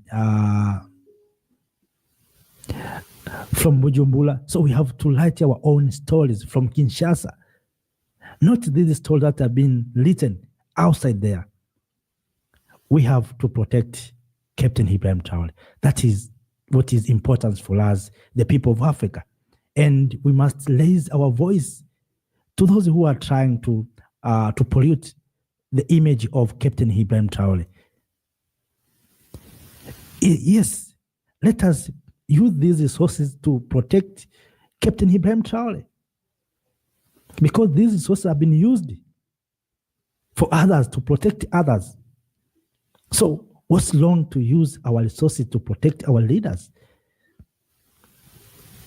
And why at this time, when Captain Traore, the people of Burkina are enjoying the fruits of controlling their natural resources, their gold, we must reject lies. We must reject these stories from outside. Let us write our own story as Africans. What about other leaders about this? Will we come together? Will we unite on this? And what if these people will try to destabilize Burkina? What will we do as Africans? The time has come for we Africans to come together. I've been saying this many times. I said when things went wrong in South Africa, also in Rwanda, I said we Africans will be punished if we are not careful, one by one, whether by sanctions or by any means, economic means. Africans will be punished. Why? Because we are divided. If we are united, no one will talk about South Africa. No one will talk about Rwanda. No one will talk about Burkina. No one will talk about Niger. They will talk about Africa. But right now, we are under division. It is very easy. They started to South Africa. They said South Africa there's genocide, white genocide in South Africa. They have already finished. Now they are moving to, they went to Rwanda. They said Rwanda is killing people in DRC. They finished that. Now they're in Burkina. They're talking about Burkina, that Burkina Faso is using gold to protect president, not for the benefit of the people. They will not end there. They will go to other country. So as Africans, we need to wake up. We need to wake up. We need to understand what is behind of these stories, what is behind of this narration. They're creating environment where they can try to remove Captain Ibrahim Traore. They're trying to rob people, to tell the people of Burkina Faso that your president is not doing very well. He used your resources to protect himself. So they want people to go to the street to make Captain Ibrahim Traore accountable for wrong thing, for wrong information.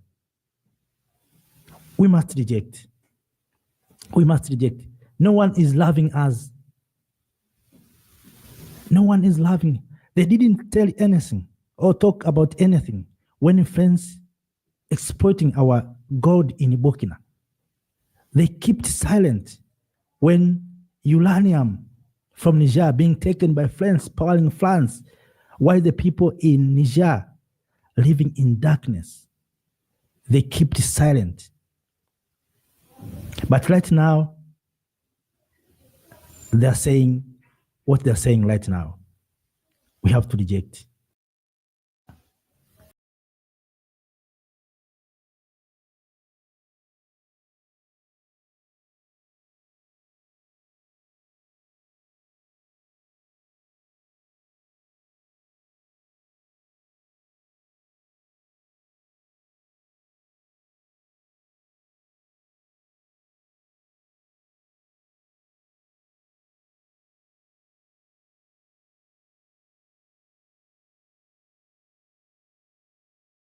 Canadians will be there.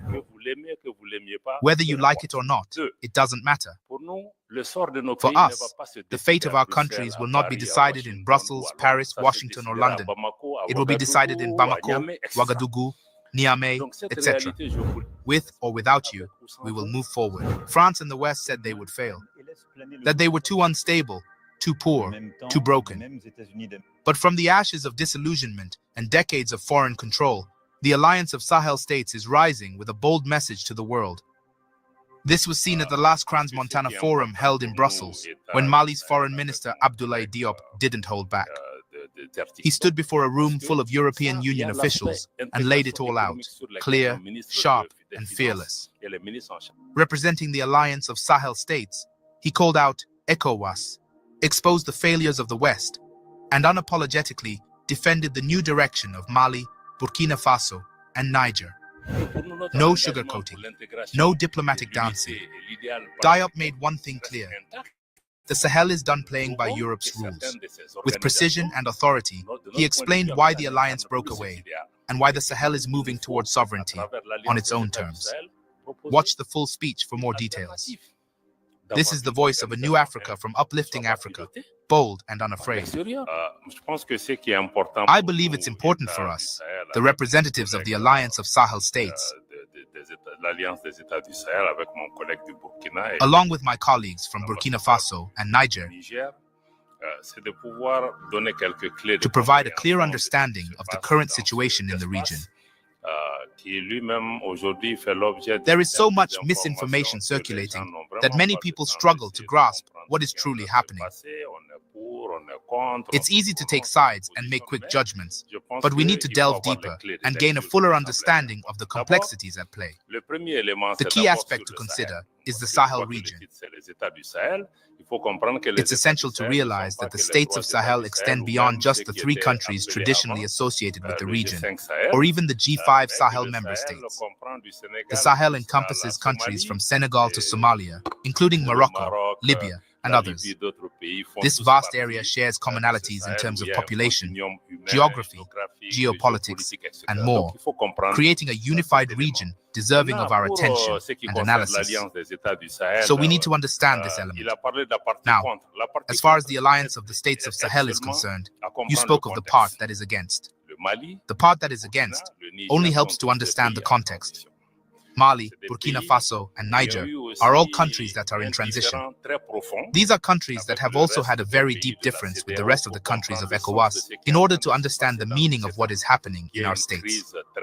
There is a very deep crisis that goes beyond the label of coup d'etat, because if we take Mali and Burkina Faso, they are countries that have lost between 40% and 60% of their territory due to insecurity, terrorism, and the intervention of NATO in Libya, which destroyed and destabilized the entire region. This morning, in the panel on democracy, we came back to this, to say that yes, everyone wants democracy. It is a universal value, but democracy can only exist in a state. We did not have a state. We are building states, and our interlocutors are preparing elections. So we cannot understand each other.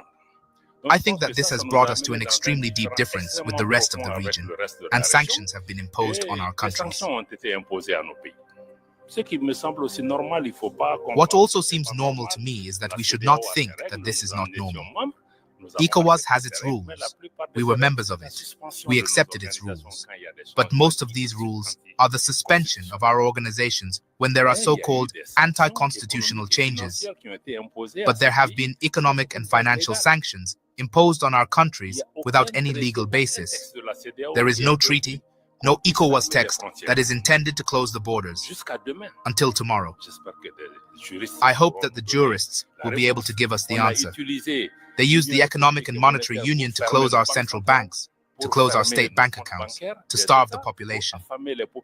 In the case of Niger, even medication was not allowed. However, Article 4 of the Central Bank Statute indicates that the bank cannot receive an injunction from any other body, be it the body of a head of state, but it has been done. Well, I think that these were mistakes that, from my point of view, affected the very DNA of the organization. Because an organization that is made to integrate, if it begins to disintegrate, it attacks its DNA. And that creates a gap between us. We tried to explain to our friends at ECOWAS that the suspension does not mean ostracism and exclusion.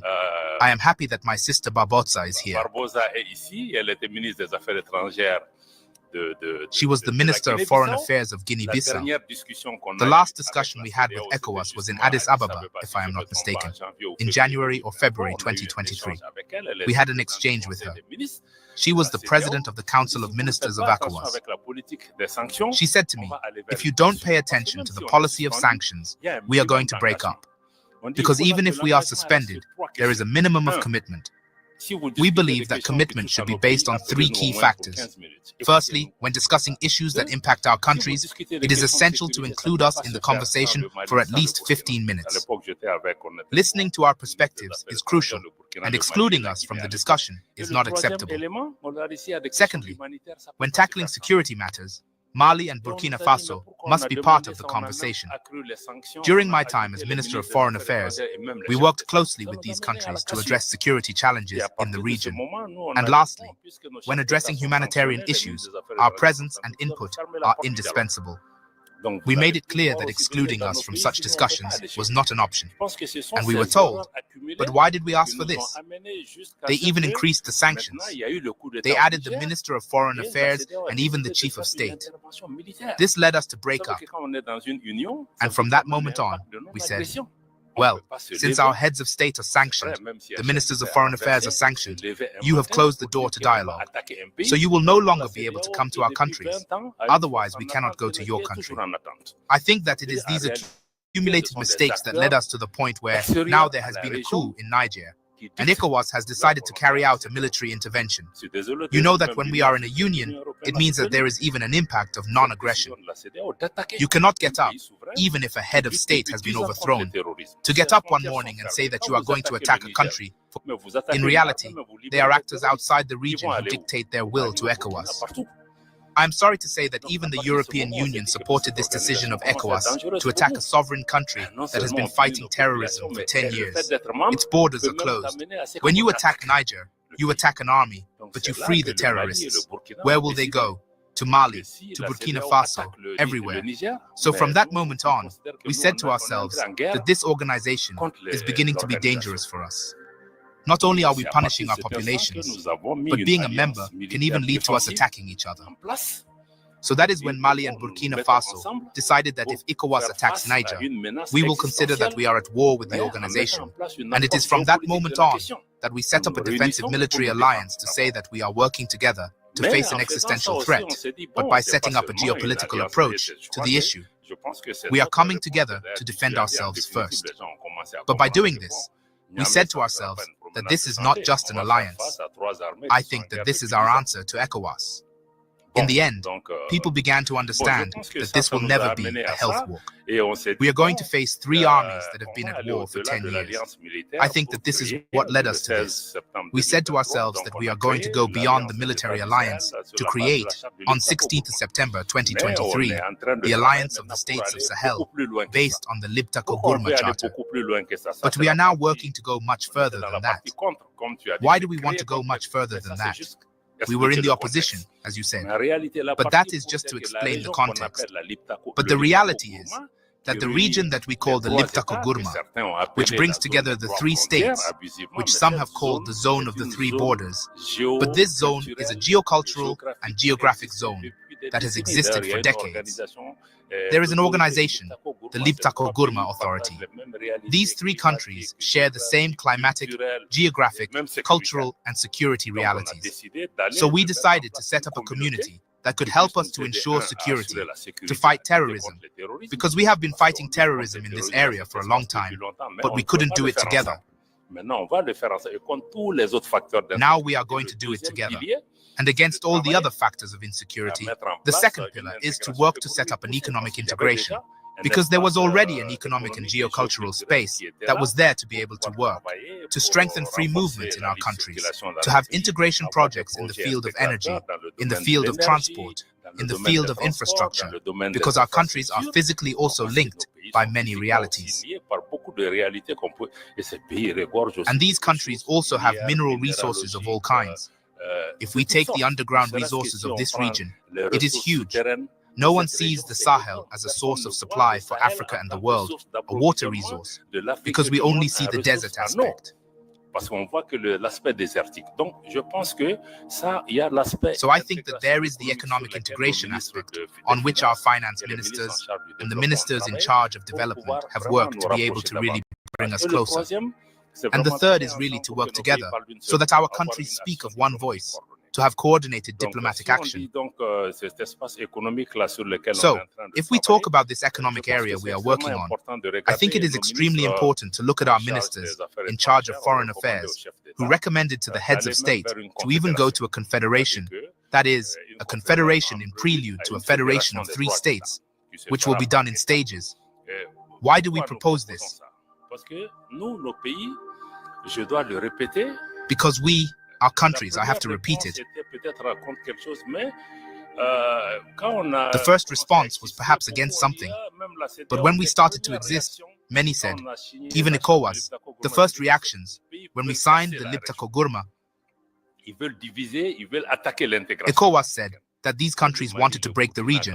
They wanted to divide. They wanted to attack African integration. But Mali, Burkina Faso, when you look at our historical leaders, from Modibo Keïta to Thomas Sankara until today, these countries remain fundamentally committed to African integration.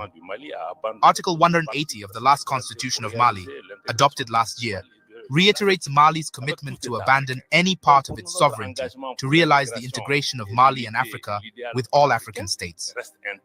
So our commitment to integration, unity, and the Pan-African ideal remains intact.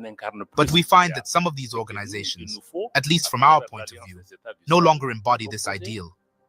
We need to propose an alternative through the Alliance of the States of Sahel, to have an organization that is not driven by the outside world, an organization that does not become a danger to its members, to its populations.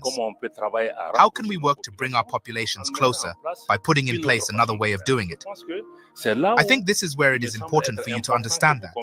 Whether it is for ECOWAS, for the UMOA, you need to understand that there is a new geopolitical situation with the EU. Whether you like it or not, it doesn't matter. For us, the fate of our countries will not be decided in Brussels, Paris, Washington, or London. It will be decided in Bamako, Ouagadougou, Niamey, etc. So, this geopolitical reality is there. We need to follow it. We need to look at what is happening.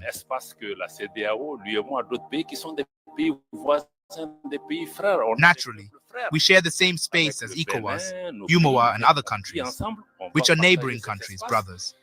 We are brotherly peoples with Benin, our countries, but we live together. We will share this space. So, we will have to discuss ways of living together. And I think we need dialogue. I think Emmanuel insisted on this. We need dialogue. In my opinion, dialogue is important. We asked for it before being sanctioned. We are here. This is the first time for us, members of the AES, outside of Africa. This means that we are ready. Otherwise, we could have told you to come and talk to us in Africa. But if we came, it means that we are open. We want you to read the dynamics of the AES through us, and not through people who are mandated or who are not even mandated, who analyze our region, who speak in our name. This is why we are here. So, it is really a shame, because I think that a lot of people refuse dialogue.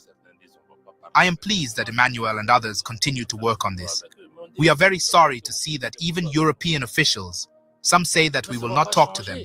Even Africans, some say that we will not take pictures with them.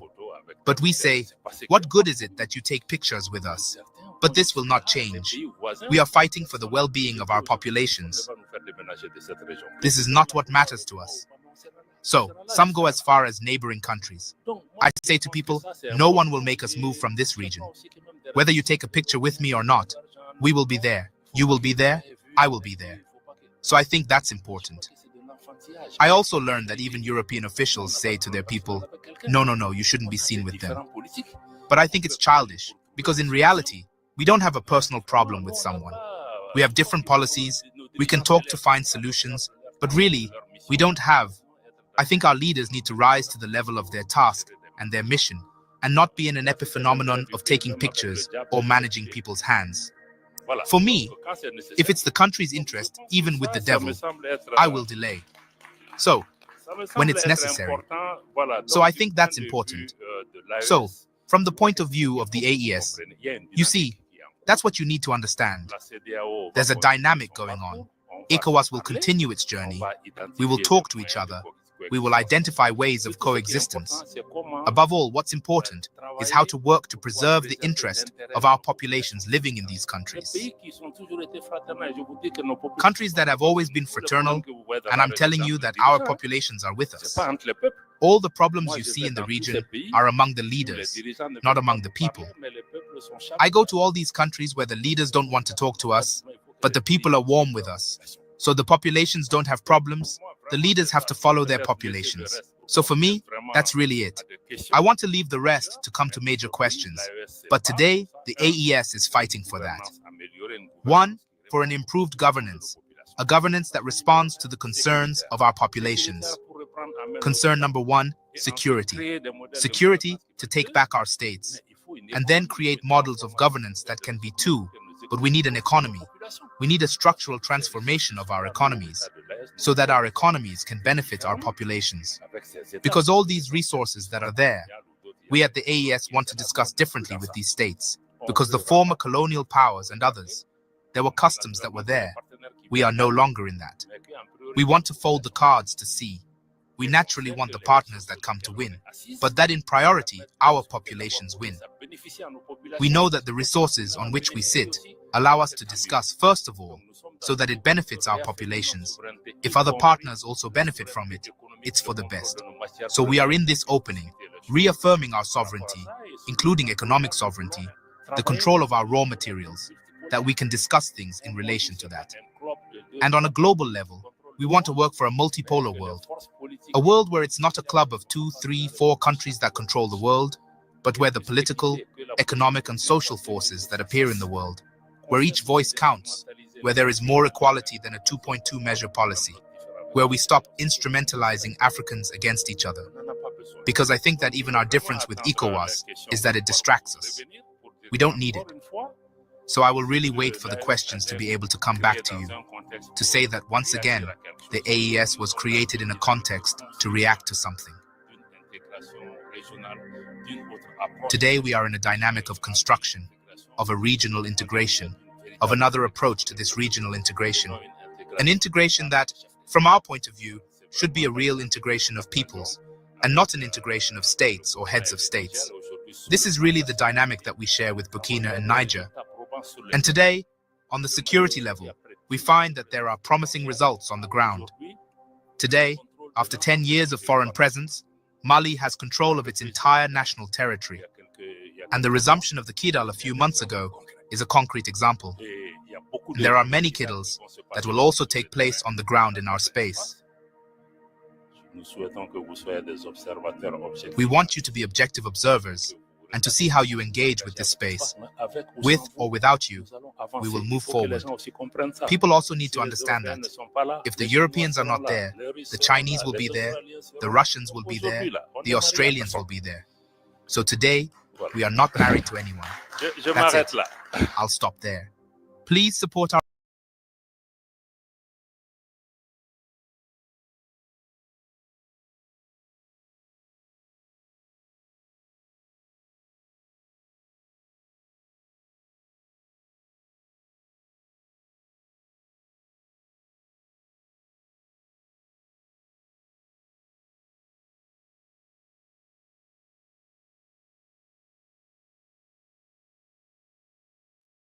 president.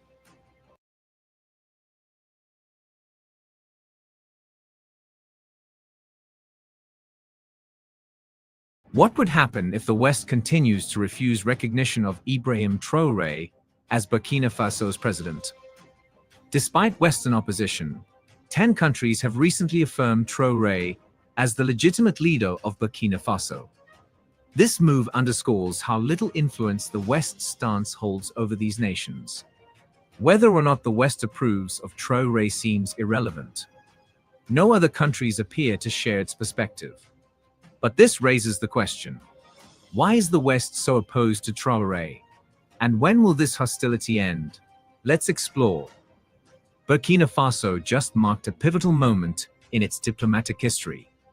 Inside the grand halls of the presidential palace in Ouagadougou, a significant ceremony took place. Delegations and ambassadors from 10 countries gathered to formally recognize Ibrahim Traoré as the nation's legitimate head of state. This act wasn't just symbolic. It demonstrated the country's resilience amid ongoing security challenges and its growing importance in regional and global diplomacy. This confrontation, rooted in imperialist aggression, neocolonial attitudes, and imposed servitude, was not merely political. For Traoré, a former soldier turned statesman, the event represented more than recognition. It was a declaration of solidarity and trust in Burkina Faso's path forward, a path defined by both internal challenges and external resistance. The West's refusal to acknowledge Traoré's leadership highlights deeper geopolitical tensions and a long history of foreign dominance over Africa. Still, the decision of 10 countries to stand with Burkina Faso sent a powerful message. The nation's sovereignty and the democratic will of its people deserve global respect. Leading up to the event, many wondered whether these countries would defy Western pressure and stand by Traoré. That remarkable event provided a definite answer. As Traoré stepped up to speak, representatives from across Africa, Asia, and Latin America stood beside him, offering applause and support. The cheers reflected both appreciation for his words and admiration for Burkina Faso's enduring strength. Since gaining independence in 1960, Burkina Faso has faced coups, political instability, and economic difficulty. Each transition, whether via military force or the ballot box, has tested the country's endurance. Under Traoré, many hoped the country might finally enter a chapter of stability and growth. The international turnout at the ceremony reflected Burkina Faso's growing diplomatic relevance. The days when the country's foreign relations were overshadowed by internal strife are over. Under Traoré's leadership, Burkina Faso is reclaiming its place on the world stage. Western rejection of Traoré's presidency has largely been justified on the grounds of human rights concerns and election transparency, issues that have long stirred debate in African politics. Critics argue that voter intimidation and irregularities marred Traoré's rise, echoing wider fears about democracy in the region. Yet the countries that chose to support Burkina Faso focused instead on the legitimacy of the country's constitutional processes and institutions. Their stance demonstrated a commitment to respecting the will of the Burkinabe people and helping them pursue peace and prosperity. So, what was the atmosphere like at the ceremony? A mixture of celebration and solemn diplomacy filled the presidential palace. Ambassadors from countries including Germany, Russia, Algeria, and Rwanda presented their letters of credence. The event showcased Burkina Faso's hospitality and its ability to conduct state affairs with dignity and protocol. But why does the West still refuse to recognize Traoré? The West's hesitation is rooted in political, historical, and geopolitical concerns. Traoré's rise to power, marked by military coups that unseated President Roch-Marc Christian Kabore in January 2022 and interim President Paul-Henri Sandaogo Damiba in September 2022, disrupted the constitutional order, alarming many in the West. Western nations strongly emphasized democratic transitions and constitutional legitimacy. Traoré's unconventional ascent, leadership style, and the alliances he's forging have all added to their concerns. For many Western governments, legitimacy is tied to democratic processes, particularly elections, as the rightful way to obtain and distribute power. From their perspective, Ibrahim Traoré's rise to leadership through military coups, rather than electoral victory, calls his legitimacy into question. But why does this matter so much to the West? Only Western powers can truly answer that. Add your voice to the total liberation of Africa, by leaving a comment in the comments section below. Do not forget to like and subscribe for more informative content like this one. Now, back to the issue at hand. Since assuming power, Traoré has shown authoritarian tendencies. Reports have surfaced accusing his government of blocking foreign media outlets and controlling state propaganda. Moves viewed by critics as attempts to centralize power and reduce Western influence. These actions clash with the democratic values championed by the West, and many observers view them as signs that Burkina Faso's democratic development is backsliding. The suppression of dissent and limitations on free speech have further strained relations with Western nations who see such measures as threats to human rights and political stability. In essence, Traoré's refusal to conform to Western expectations and his insistence on rejecting misinformation has heightened the friction. Another key reason for the West's discomfort is Traoré's geopolitical shift. He has moved Burkina Faso away from traditional Western allies, especially France, while deepening ties with Russia. This shift is evident in the expulsion of French military forces and the reopening of the Russian embassy in Burkina Faso. Traoré's participation in the Russia-Africa summit further underscored this alignment. In the broader context of global tensions between the West and Russia, Traoré's pivot is seen as a strategic threat to Western influence in the region. In addition, Traoré's ambitious promises and populist messaging have fueled skepticism in the West. He has vowed to make Burkina Faso self-sufficient in food production, build a nuclear power plant, and manufacture electric vehicles, lofty goals that many Western analysts view with doubt. While these pledges resonate with nationalist and populist sentiments at home, they raise concerns abroad about the feasibility of such undertakings and the rhetoric surrounding them. Complicating matters further is Traoré's strong anti-colonial stance. He has called on African leaders to harness their resources for the continent's prosperity, rather than yielding to pressure from former colonial powers. This message has become central to a growing Pan-African movement focused on reclaiming sovereignty and self-determination. However, from the West's perspective, such rhetoric directly challenges its historic and ongoing influence in Africa. Still, despite Western opposition, 10 countries have recognized Traoré's leadership. Why? Because Burkina Faso, despite its current political turbulence, remains a country of considerable strategic and economic interest. Its rich mineral reserves, history of democratic governance, improving regional diplomacy, and active participation in international institutions make it an appealing partner. Burkina Faso has a relatively strong record of democratic progress. With support from organizations like USAID, the country held its first free and fair presidential election in November 2015, and followed up with municipal elections in May 2016.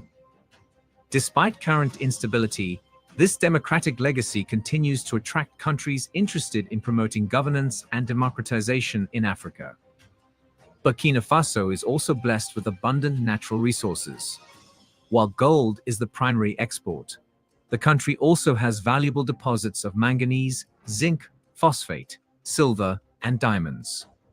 These resources offer lucrative opportunities for international trade and investment, particularly in the mining sector, which plays a crucial role in the country's economic growth and job creation. Beyond its resources, Burkina Faso has historically played an influential role in the West African region.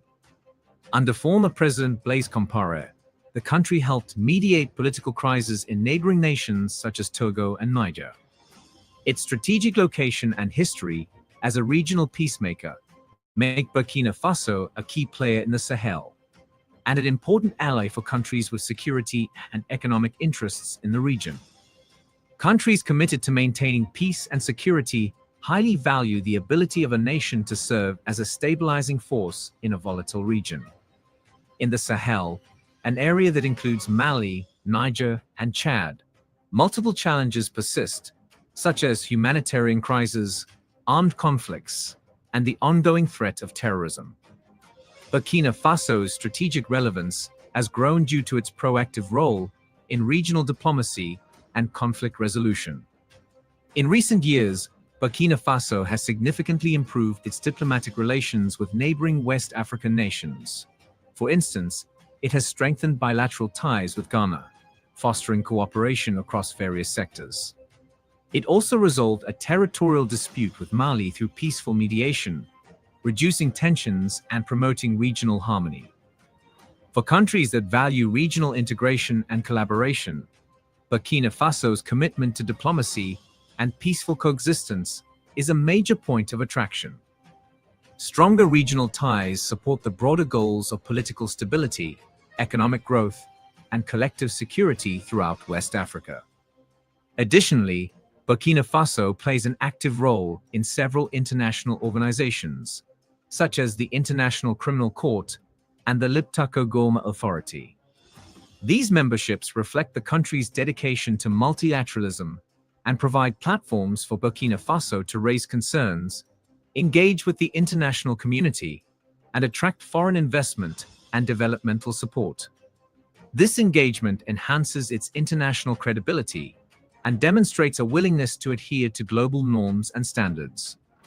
Despite its rich natural resources, Burkina Faso faces considerable development challenges, including widespread poverty, food insecurity, and underdeveloped infrastructure.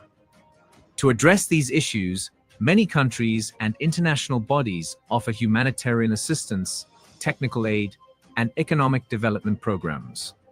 These efforts not only improve living conditions within the country, but also promote long-term stability, benefiting both the Burkinabe people and potential international partners and investors. Given all these opportunities and Burkina Faso's willingness to engage globally, why has the West been reluctant to recognize Ibrahim Traoré's leadership?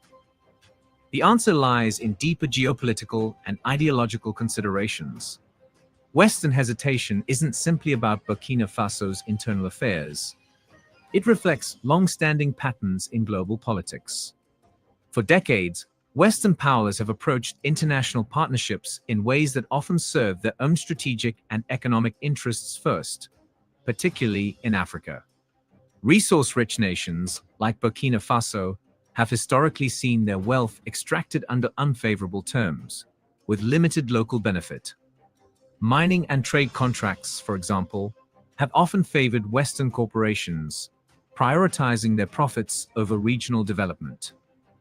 Maintaining political influence in African states has also been critical for Western strategies, whether in counterterrorism, economic policy, or market access. Development aid from Western countries is frequently tied to political and economic conditions that align with their interests, conditions that can undermine local sovereignty and prioritize Western objectives over domestic needs. Ibrahim Traoré challenges this legacy. His vision for Burkina Faso emphasizes fair, mutually beneficial partnerships. He advocates for agreements that allow the country to retain a larger share of profits from its natural resources and secure meaningful investments for national development. Traoré places a strong focus on independence, reducing foreign dependence, empowering local industries, and harnessing Burkina Faso's resources for its own progress. His outspoken anti-colonial rhetoric calls on African nations to resist neo-colonialism and reclaim their agency. Traoré argues that former colonial powers, and by extension, Western countries, should no longer exploit African wealth and geostrategic positions to serve their own prosperity. Instead, he urges African leaders to assert control over their own futures and economies. This vision stands in stark contrast to the traditional Western approach. By advocating for equity, sovereignty, and reciprocity in international relations, Traoré is challenging a system where the West historically holds the upper hand. His defiance of that status quo is precisely what makes the West uneasy, even as many other countries are embracing Burkina Faso as a partner on the global stage. The existing arrangements that benefit Western corporations are increasingly threatened by Captain Ibrahim Traoré's push for equitable resource agreements. By demanding fairer conditions for Burkina Faso, Traoré is challenging the historical dominance and profit margins that Western firms have long enjoyed. His stance on sovereignty and his open resistance to Western influence strike directly at the geopolitical control that Western powers seek to maintain in the region. Aligning with non-Western powers, particularly Russia, further unsettles Western nations who interpret this realignment as a threat to their strategic and economic foothold in Africa. Traoré's emphasis on self-reliance directly undermines the economic leverage that the West has historically used to shape African policies. By promoting domestic businesses and reducing dependence on foreign aid, he is steering Burkina Faso toward economic autonomy. In response, Western powers have largely withheld diplomatic recognition and engagement, resorting instead to tools of economic pressure, sanctions, conditional aid, and media framing. Western media and political narratives frequently depict Traoré as an authoritarian figure who rose to power undemocratically, while ignoring or diminishing his calls for fair partnerships, sovereignty, and an end to neo-colonialism. The refusal to acknowledge him as a legitimate leader is not just a diplomatic stance. It's part of a broader attempt to delegitimize an alternative model of governance and development that does not align with Western preferences. But in the broader context of global politics, the West's recognition, or lack thereof, is increasingly irrelevant. What matters most is that a growing number of countries do recognize and support Traoré's leadership. These nations, many of them emerging powers or countries outside the traditional Western bloc, see value in building cooperative relationships based on mutual respect and sovereignty. Countries like China and Russia, along with several nations across Africa, Asia, and even Latin America, are stepping forward with offers of investment and partnership. They are willing to support Burkina Faso's mining sector, infrastructure projects, and broader development goals, without the ideological strings often attached to Western aid. These relationships offer not only capital, but also technological know-how and pathways to genuine, sustainable development. And while the West critiques Traoré's leadership style, it rarely addresses the deeper issues afflicting Burkina Faso, such as youth unemployment, poor working conditions in artisanal mining, and lack of infrastructure. When young people are forced to dig by hand in life-threatening conditions for gold, we must ask, what is the real definition of terrorism? Is it not economic exploitation, social abandonment, and political neglect? Traoré's alliances with countries that are ready to invest in people, not just profit, hold the promise of lifting Burkinabe youth out of poverty and empowering communities that have long been sidelined. These partnerships are not just about business. They are about freedom. Freedom from dependency, from manipulated narratives, and from economic systems that prioritize foreign interests over national well-being. By expanding its global alliances and reducing its reliance on Western powers, Burkina Faso moves closer to the vision Traoré has put forth, one of sovereignty, dignity, and self-determination. Now the question is, do the 10 countries that now support Traoré's leadership show us that Western policy in Africa is losing relevance? Is this a sign that the old playbook no longer works on a continent that is increasingly demanding respect and equity? Or will the West double down, amplifying misinformation, intensifying economic pressure, and weaponizing media narratives to try to suppress this movement? Either way, Africa is watching, and so is the world. Tell us what you think in the comments section below. We explore the rich history, culture, and the ongoing struggle for sovereignty in Africa. Join us in this important conversation by subscribing to our channel. By subscribing, you're not just staying informed, you're becoming part of a movement dedicated to reclaiming Africa's rightful place on the global stage. Hit that subscribe button and turn on notifications so you never miss an episode.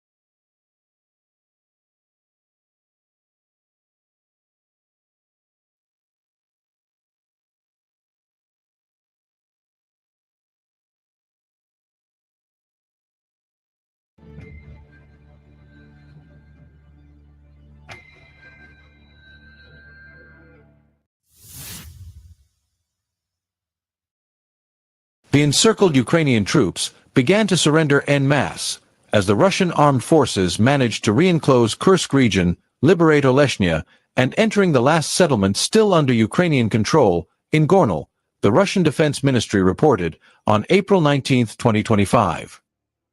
Today, the Russian military announced the recapture of the settlement of Oleshnya, which was captured by Ukraine during last year's offensive. In the course of active offensive operations, units of the Sever Group of Forces admit responsibility for the recapture of the last two settlements in Kursk, effectively recapturing almost the entire area that was subjected to the attack. Here, missile strikes on the concentration areas of the armed forces of Ukraine resulted in the loss of up to 1 platoon, the source reported.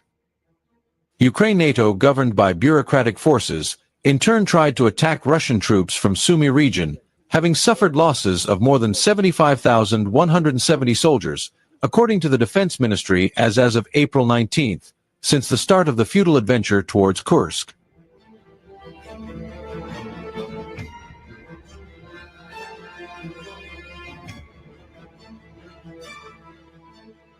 Furthermore, Russian forces have begun to enter Gornal in order to soon completely liberate the settlement, thereby completely encircling Kursk. It should be noted that Gornal is one of the last settlements that served as the last stronghold of Zelensky's troops and is located on a strategic height. Videos published online show the presence of Russian troops in the monastery area on April 17. Fighting is taking place there, and assault units of the 810th Separate Marine Brigade of the Black Sea Fleet are now seen entering the St. Nicholas Belogorsky Monastery on the outskirts of Gornal, which was previously used by Ukrainian forces as a fortified main defense point. The mopping up operation continues. Russian Marines are hunting down the remnants of Kiev's forces, ambushing those hiding in the basements of the shelter and its surroundings located right along Sel River. The Marines surrounded it, and the large garrison troops was eliminated in direct combat.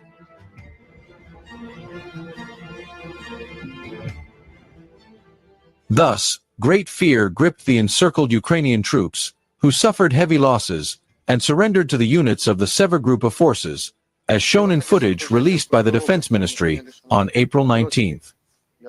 The soldiers of the North Group guarantee life and good treatment to the soldiers fighting for Kiev, who lay down their arms and surrender.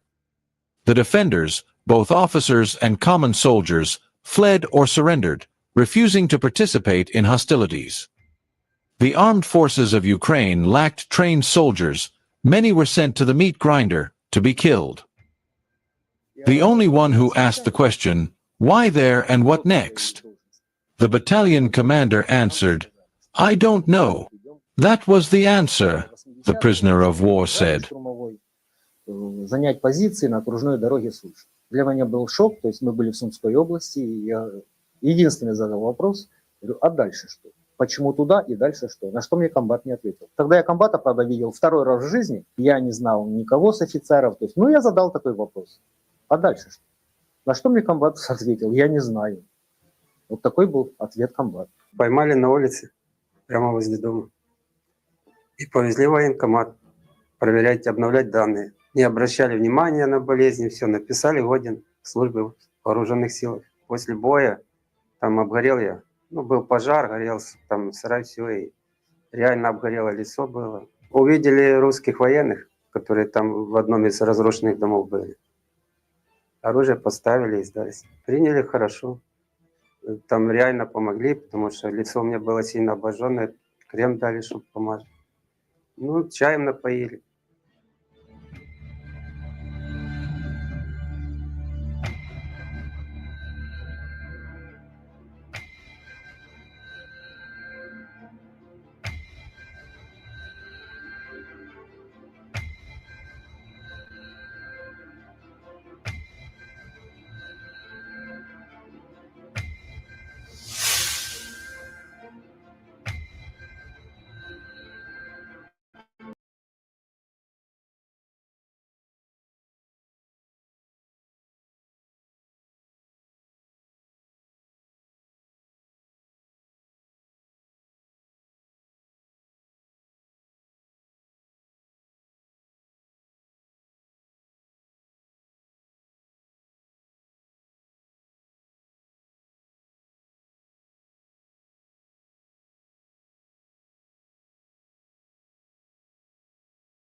It is April 18th, 2025, and after hours and hours of talks between the US and Russia, the Trump administration has reportedly come up with the solution to end the war in Ukraine. They're just going to freeze the conflict because no one has ever proposed that before, and Russia certainly hasn't said time and time again that that sort of a quote-unquote solution, which really isn't one when you think about it, would not be acceptable to them. Yet we have another report from Bloomberg claiming that that is exactly what the Trump administration is telling their European allies that they are planning to do when it comes to the war in Ukraine. It feels like madness, but I really think that we have reached the point where there is no excuse at this point. If the Trump administration is still floating a frozen conflict, right? Claiming that, oh, we'll just keep Kiev out of NATO, that is going to help fix everything, then they don't really want a deal. And yet they're pointing the finger at Russia, saying Russia is the one that doesn't really want a deal, as we had Secretary of State Marco Rubio making a few comments to reporters. And apparently the Trump administration is about ready to walk away from peace talks. At least that's how they're making it sound. We are going to be getting into all of the latest here in today's video. But before we do, just a quick reminder that your support makes my work possible. You can always sign up as a monthly paid subscriber. You'll get access to exclusive content. You can also send a one-time donation over on my page on Buy Me a Coffee. I'll leave all of the information in the description below. And we just hit 98,000 subscribers on YouTube. I am so excited. We are so close to 100,000. So thank you so much to each and every one of you who are an active part of that and who are supporting my work. All right, now let's get into the latest madness coming out of Paris, as we just had talks wrap up that included representatives from the US, France, Germany, the UK, and Ukraine. And I want to start off with this soundbite from Marco Rubio because that's what really kicked things off, right? He led the US delegation to these talks. So he's the one, not Donald Trump. Marco Rubio is the one. And we already have had reports this week that Rubio is the one putting pressure on Trump to take a harder stance on Russia. And Rubio has been the one who has been speaking out this month and saying, oh, well, we'll know here pretty quick whether Russia is serious about peace talks. So Rubio is the one who seems to be completely fed up with this process. He's frustrated with talks about talks. And now he's the one talking to US allies in Europe and apparently giving them some sort of a plan, or at least what the US is presenting. So then Rubio talks to reporters, and this is what he has to say. I think it's important to remind everybody that the Ukraine war is a terrible thing, but it's not our war. We didn't start it. The United States has been helping Ukraine for over the last 3 years, and we want it to end. But it's not our war. I want everyone to understand that. And the reason why I make that point is the president has spent 87 days at the highest level of his government repeatedly taking efforts to bring this war to an end. We are now reaching a point where we need to decide and determine whether this is even possible or not, which is why we're engaging both sides. It's not our war. Really? Okay, well, if that's the case, then the US should be able to just stop all of its support for Kiev tomorrow, right? I mean, it's not our war, right? We're just providing some support, except that we're not. The US is actively playing the lead role in propping up Kiev's government and military, providing intelligence sharing. There would not be a war today without the US. Russia has made that very clear. The fact that these talks are happening right now, not between Russia and Ukraine, but between Russia and the US, is a reminder of who the main parties are in this war, right? Who was the leader of this proxy war against Russia? Russia knows that it's the United States. Apparently, Marco Rubio hasn't figured that out yet. But the fact that he's sitting there and saying this isn't our war. Oh, okay. Well, it's just Russia, right? Russia is the one. They are the aggressor. They are the ones who, just created this alliance and kept moving it closer and closer to the US border up until the point where they were right there. And they have this thing called Article 5, which means that, just any different border disputes or land disputes between us and the country next to us, where, let's also add in the fact that Russia was the one that supported a government overthrow in the country next to us. Oh, and they installed a government there that hates Americans. Except just flip-flop all of that, and then you'll have the current situation that is going on in Ukraine. Because for decades now, you've had Russia in this position where they have been openly voicing their security concerns, right? Openly looking at NATO and saying, hey, your alliance keeps growing. It keeps getting further and further east, even though y'all literally sat there and said that you would not do that. Oh, you've gotten your way all the way up to our border.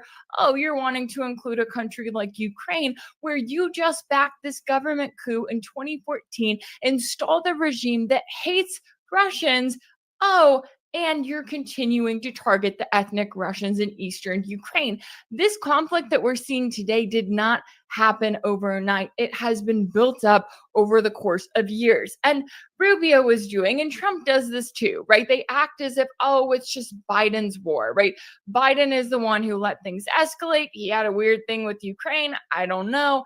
And now Trump is coming in and he's acting like this is not his war, except that it is, except that when Trump sits there and he brags about giving javelins to Ukraine, well, what do you think that they were using those to do? Oh, they were using them directly in war against Russia. So this idea that the US has, just no place whatsoever, it's just a fight between Russia and Ukraine. And now we're starting to get annoyed because Russia isn't agreeing to a deal as quickly as we want them to. And why isn't Russia agreeing to a deal as quickly as we want? Oh, well, because they are the ones winning this war, because they don't need a ceasefire. They don't need a peace deal. Now, are they pursuing direct dialogue with the US to keep us away from World War III?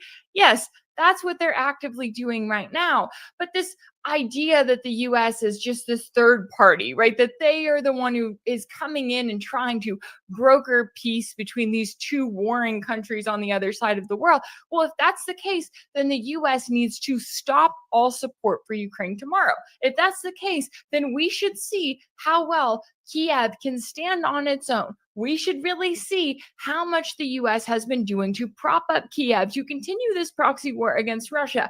Because I'm telling you, that will not happen. And the fact that the Trump administration is acting like, oh, they're just a third party, it's like that is not only denying reality, but it is ignoring just how involved in this war the US continues to be to this day. And yes, that's under the Trump administration. I'm also old enough to remember when Rubio was the one admitting that the war in Ukraine was part of the overall proxy war that the US was engaged in against Russia, because he said it just over a month ago. It's been very clear from the beginning that President Trump views this as a protracted, stalemated conflict. And frankly, it's a proxy war between nuclear powers, the United States helping Ukraine and Russia. So we have the Trump administration in this position where now we're watching their rhetoric shift, right? Now they're saying, okay, we need to make a deal. Let's get done. We know that according to those previous reports that came out between the time that Trump was elected and he was inaugurated, that the timeline was supposed to include a full ceasefire by Easter Sunday, which is obviously coming up this Sunday on the 20th of April. Obviously, we're not going to get a full ceasefire from everything we've seen. If we did, that would be a massive surprise, and I don't think it would last more than 5 minutes. So we have the current predicament. Well, then you get Rubio going to Paris. Now, as a reminder, as we talked about earlier this week, Trump's Middle East envoy, Steve Witkoff, he met with Russian President Putin for a third time. Their conversation lasted nearly 5 hours. And when Witkoff came out of that, he said, okay, we have the framework for a deal, and that deal is going to include the recognition, or Russia is demanding that it include the recognition of these 5 territories, right? Crimea, Donetsk, Lugansk, Kherson, and Zaporozhia. 5 territories that were previously part of Ukraine that have since voted to join Russia. For Crimea, it's already part of Russia, right? It's really these other 4 territories that need to have some sort of a negotiation over, simply because Russia views them as part of the Russian Federation under Russian law, but it doesn't have full control of them right now. So there is no, we just stop this war right where it is, we end things and draw the battle lines where they are, and then we never have future conflict again. That's not really possible at the moment. Now, we don't know what Witkoff and Putin discussed exactly, right? We don't know what the exact framework for a deal looked like, but we do know that it seems like the Trump administration took whatever that was and then they presented it to their European allies as, okay, this is a version of it. And then now we get this Bloomberg report citing anonymous sources. And in it, they say that the US presented allies with proposals to enable a peace deal between Russia and Ukraine, including an outline of terms to end the fighting and ease sanctions on Moscow in the event of a lasting ceasefire. They said the proposal would effectively freeze the war, with Ukrainian territories now occupied by Russia remaining under Moscow's control, and that Kiev's aspirations of joining NATO would also be off the table. But it's that term, freeze the conflict, right? And this may just be Bloomberg's interpretation or whoever they were talking to, their read on it, but that's the exact opposite of what Russia has been saying, right? Russia this entire time has said, we will not accept a frozen conflict. So if they do, if they accept a deal, which this would just be a Minsk III style deal, right? We may as well go back to Minsk, take the framework of the previous deal, adjust it a little bit, and then decide we have a new version of it. And we're going right back to talking about no NATO membership for Ukraine, as if that is some sort of progress, right? The West is acting like they're giving Russia something here, right? They're claiming that, oh, but what's not mentioned in this report, I noticed, is the question of, okay, well, what does that mean for NATO's support for Kiev? What does that mean for Kiev's neutrality? Because that's been another major factor here. And Russia has mentioned this a number of times, the fact that they're saying, hey, we have moved into a time where Kiev is completely propped up by the West. We're saying that we're not okay with that. We're saying we're not okay with this constant NATO support, with NATO pretty much rebuilding Kiev's military, which would be what would happen if the war stopped today, if there was a full ceasefire. There's no guarantee there that there isn't going to be meddling in the Kiev military that we know it to be today. And on top of that, Zelensky has repeatedly said that there would never be a full recognition of these territories as Russian, right? He came out this week and in an interview, he said, well, you know, yeah, sure, we're going to have a diplomatic resolution. Kiev would agree to a deal, but we would still view those territories as occupied. Well, if that's the case, then there's no point. There is no point in any kind of diplomatic settlement, any kind of Minsk III style deal. We would literally just be freezing the conflict and pausing the conflict.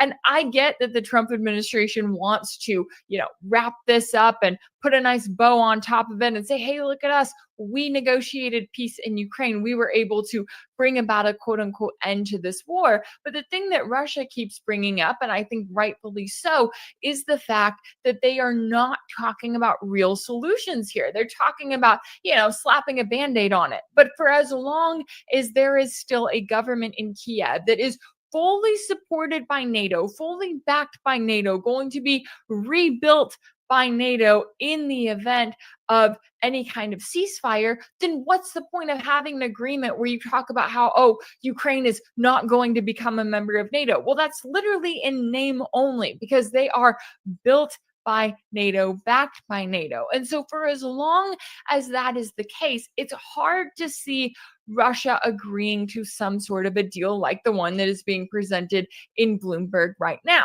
Okay, so we've been over this, right? There's this framework for a deal. Let's say that Russia says no. Let's say that the Trump administration, which it seems like right now with some of the rhetoric that we're getting from Marco Rubio, he's trying to push the fact that, hey, we need to give Russia an ultimatum. We need to say, this is the day you either agree to this or you don't. And that's it. So let's say that Russia doesn't agree to that, that they give a flat out no, instead of kind of the answer that Putin gave before, where Trump was calling for a ceasefire and Putin said, hey, yeah, I would love to have a ceasefire. Here's the 87 things we need to work out before we get to that point, before that happens.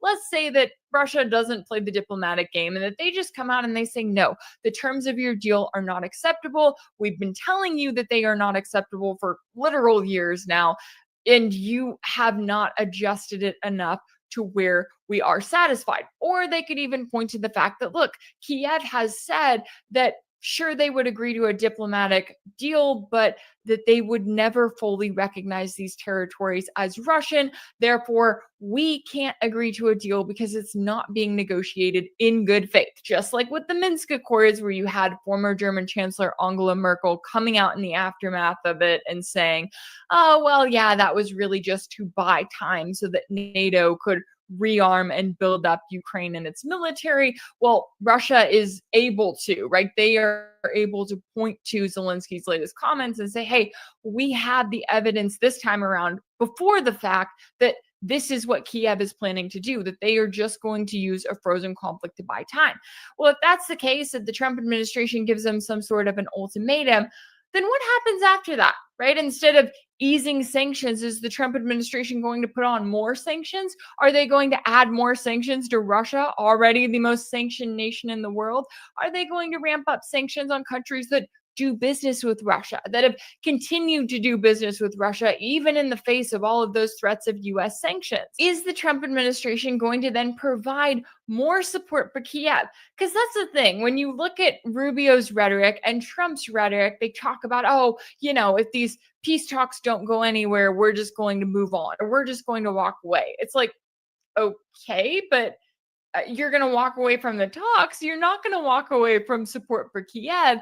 And there's going to come a point with, especially the way that things are going right now, where the Trump administration is going to face a crossroads. And that crossroads is going to be over whether or not they approve more aid for Kiev. Right now, Biden did all that he could, right? He approved as much as he could. We're still kind of on that timeline, but the way things are going right now, there's going to come a point where Kiev is going to run out of weapons and they're still going to be facing massive manpower shortages. So if that's the case, then the Trump administration needs to decide just how involved they want to be in this war. Are they going to walk away from it altogether? Are they going to let Kiev fall and let Russia do whatever they decide to do in the aftermath of that? And it is forever concerning to me that the Trump administration had the opportunity to come in and to say, you know what, this was Joe Biden's war. We're not going to support it. We're removing support. We're pushing for some sort of a peace deal. We're putting our full emphasis behind that. We're not going to continue another day of military aid or intelligence sharing or however else it is that the US is directly involved in this proxy war against Russia. That ends on day one. They had the opportunity to do that. And because they didn't, because they did not do that, and because we continue to watch Trump and Rubio play this game of claiming, well, it's not our war, right? It's not our war. When we all know just how involved the US is directly in continuing this war. We all know that there would not be a war if it were not for the US.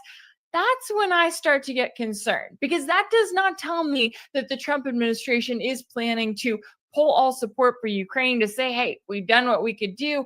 That's it. We're going to let Russia do what they want. We tried to negotiate a deal with them. That didn't work out. No. What this is telling me is that if Russia does not give the US, it does not give the Trump administration what they want, that tells me that the Trump administration is going to turn right back around and they're going to try to do exactly what the Biden administration did, which is more sanctions on Russia and more support for Ukraine, more war. Are they going to get us to the brink of World War III? Well, that's a legitimate question on this route that they're on. Because this idea that we're just going to force Russia into peace talks, we're going to force them onto our timeline for ending a war that they are actively winning, that does not sound like it's coming from an honest broker. That does not sound like it's coming from a side that really wants to work with Russia, that really wants to see peace in Ukraine. So for as long as the Trump administration is actively supporting this war, but acting like they're just some third party and they're just waiting for Russia to hurry up and get on it and decide as to whether or not they want a peace deal, well, the message that that should be sending to the entire world is that Trump is not truly done with this war. It's not done with supporting those European allies who are also actively supporting this war.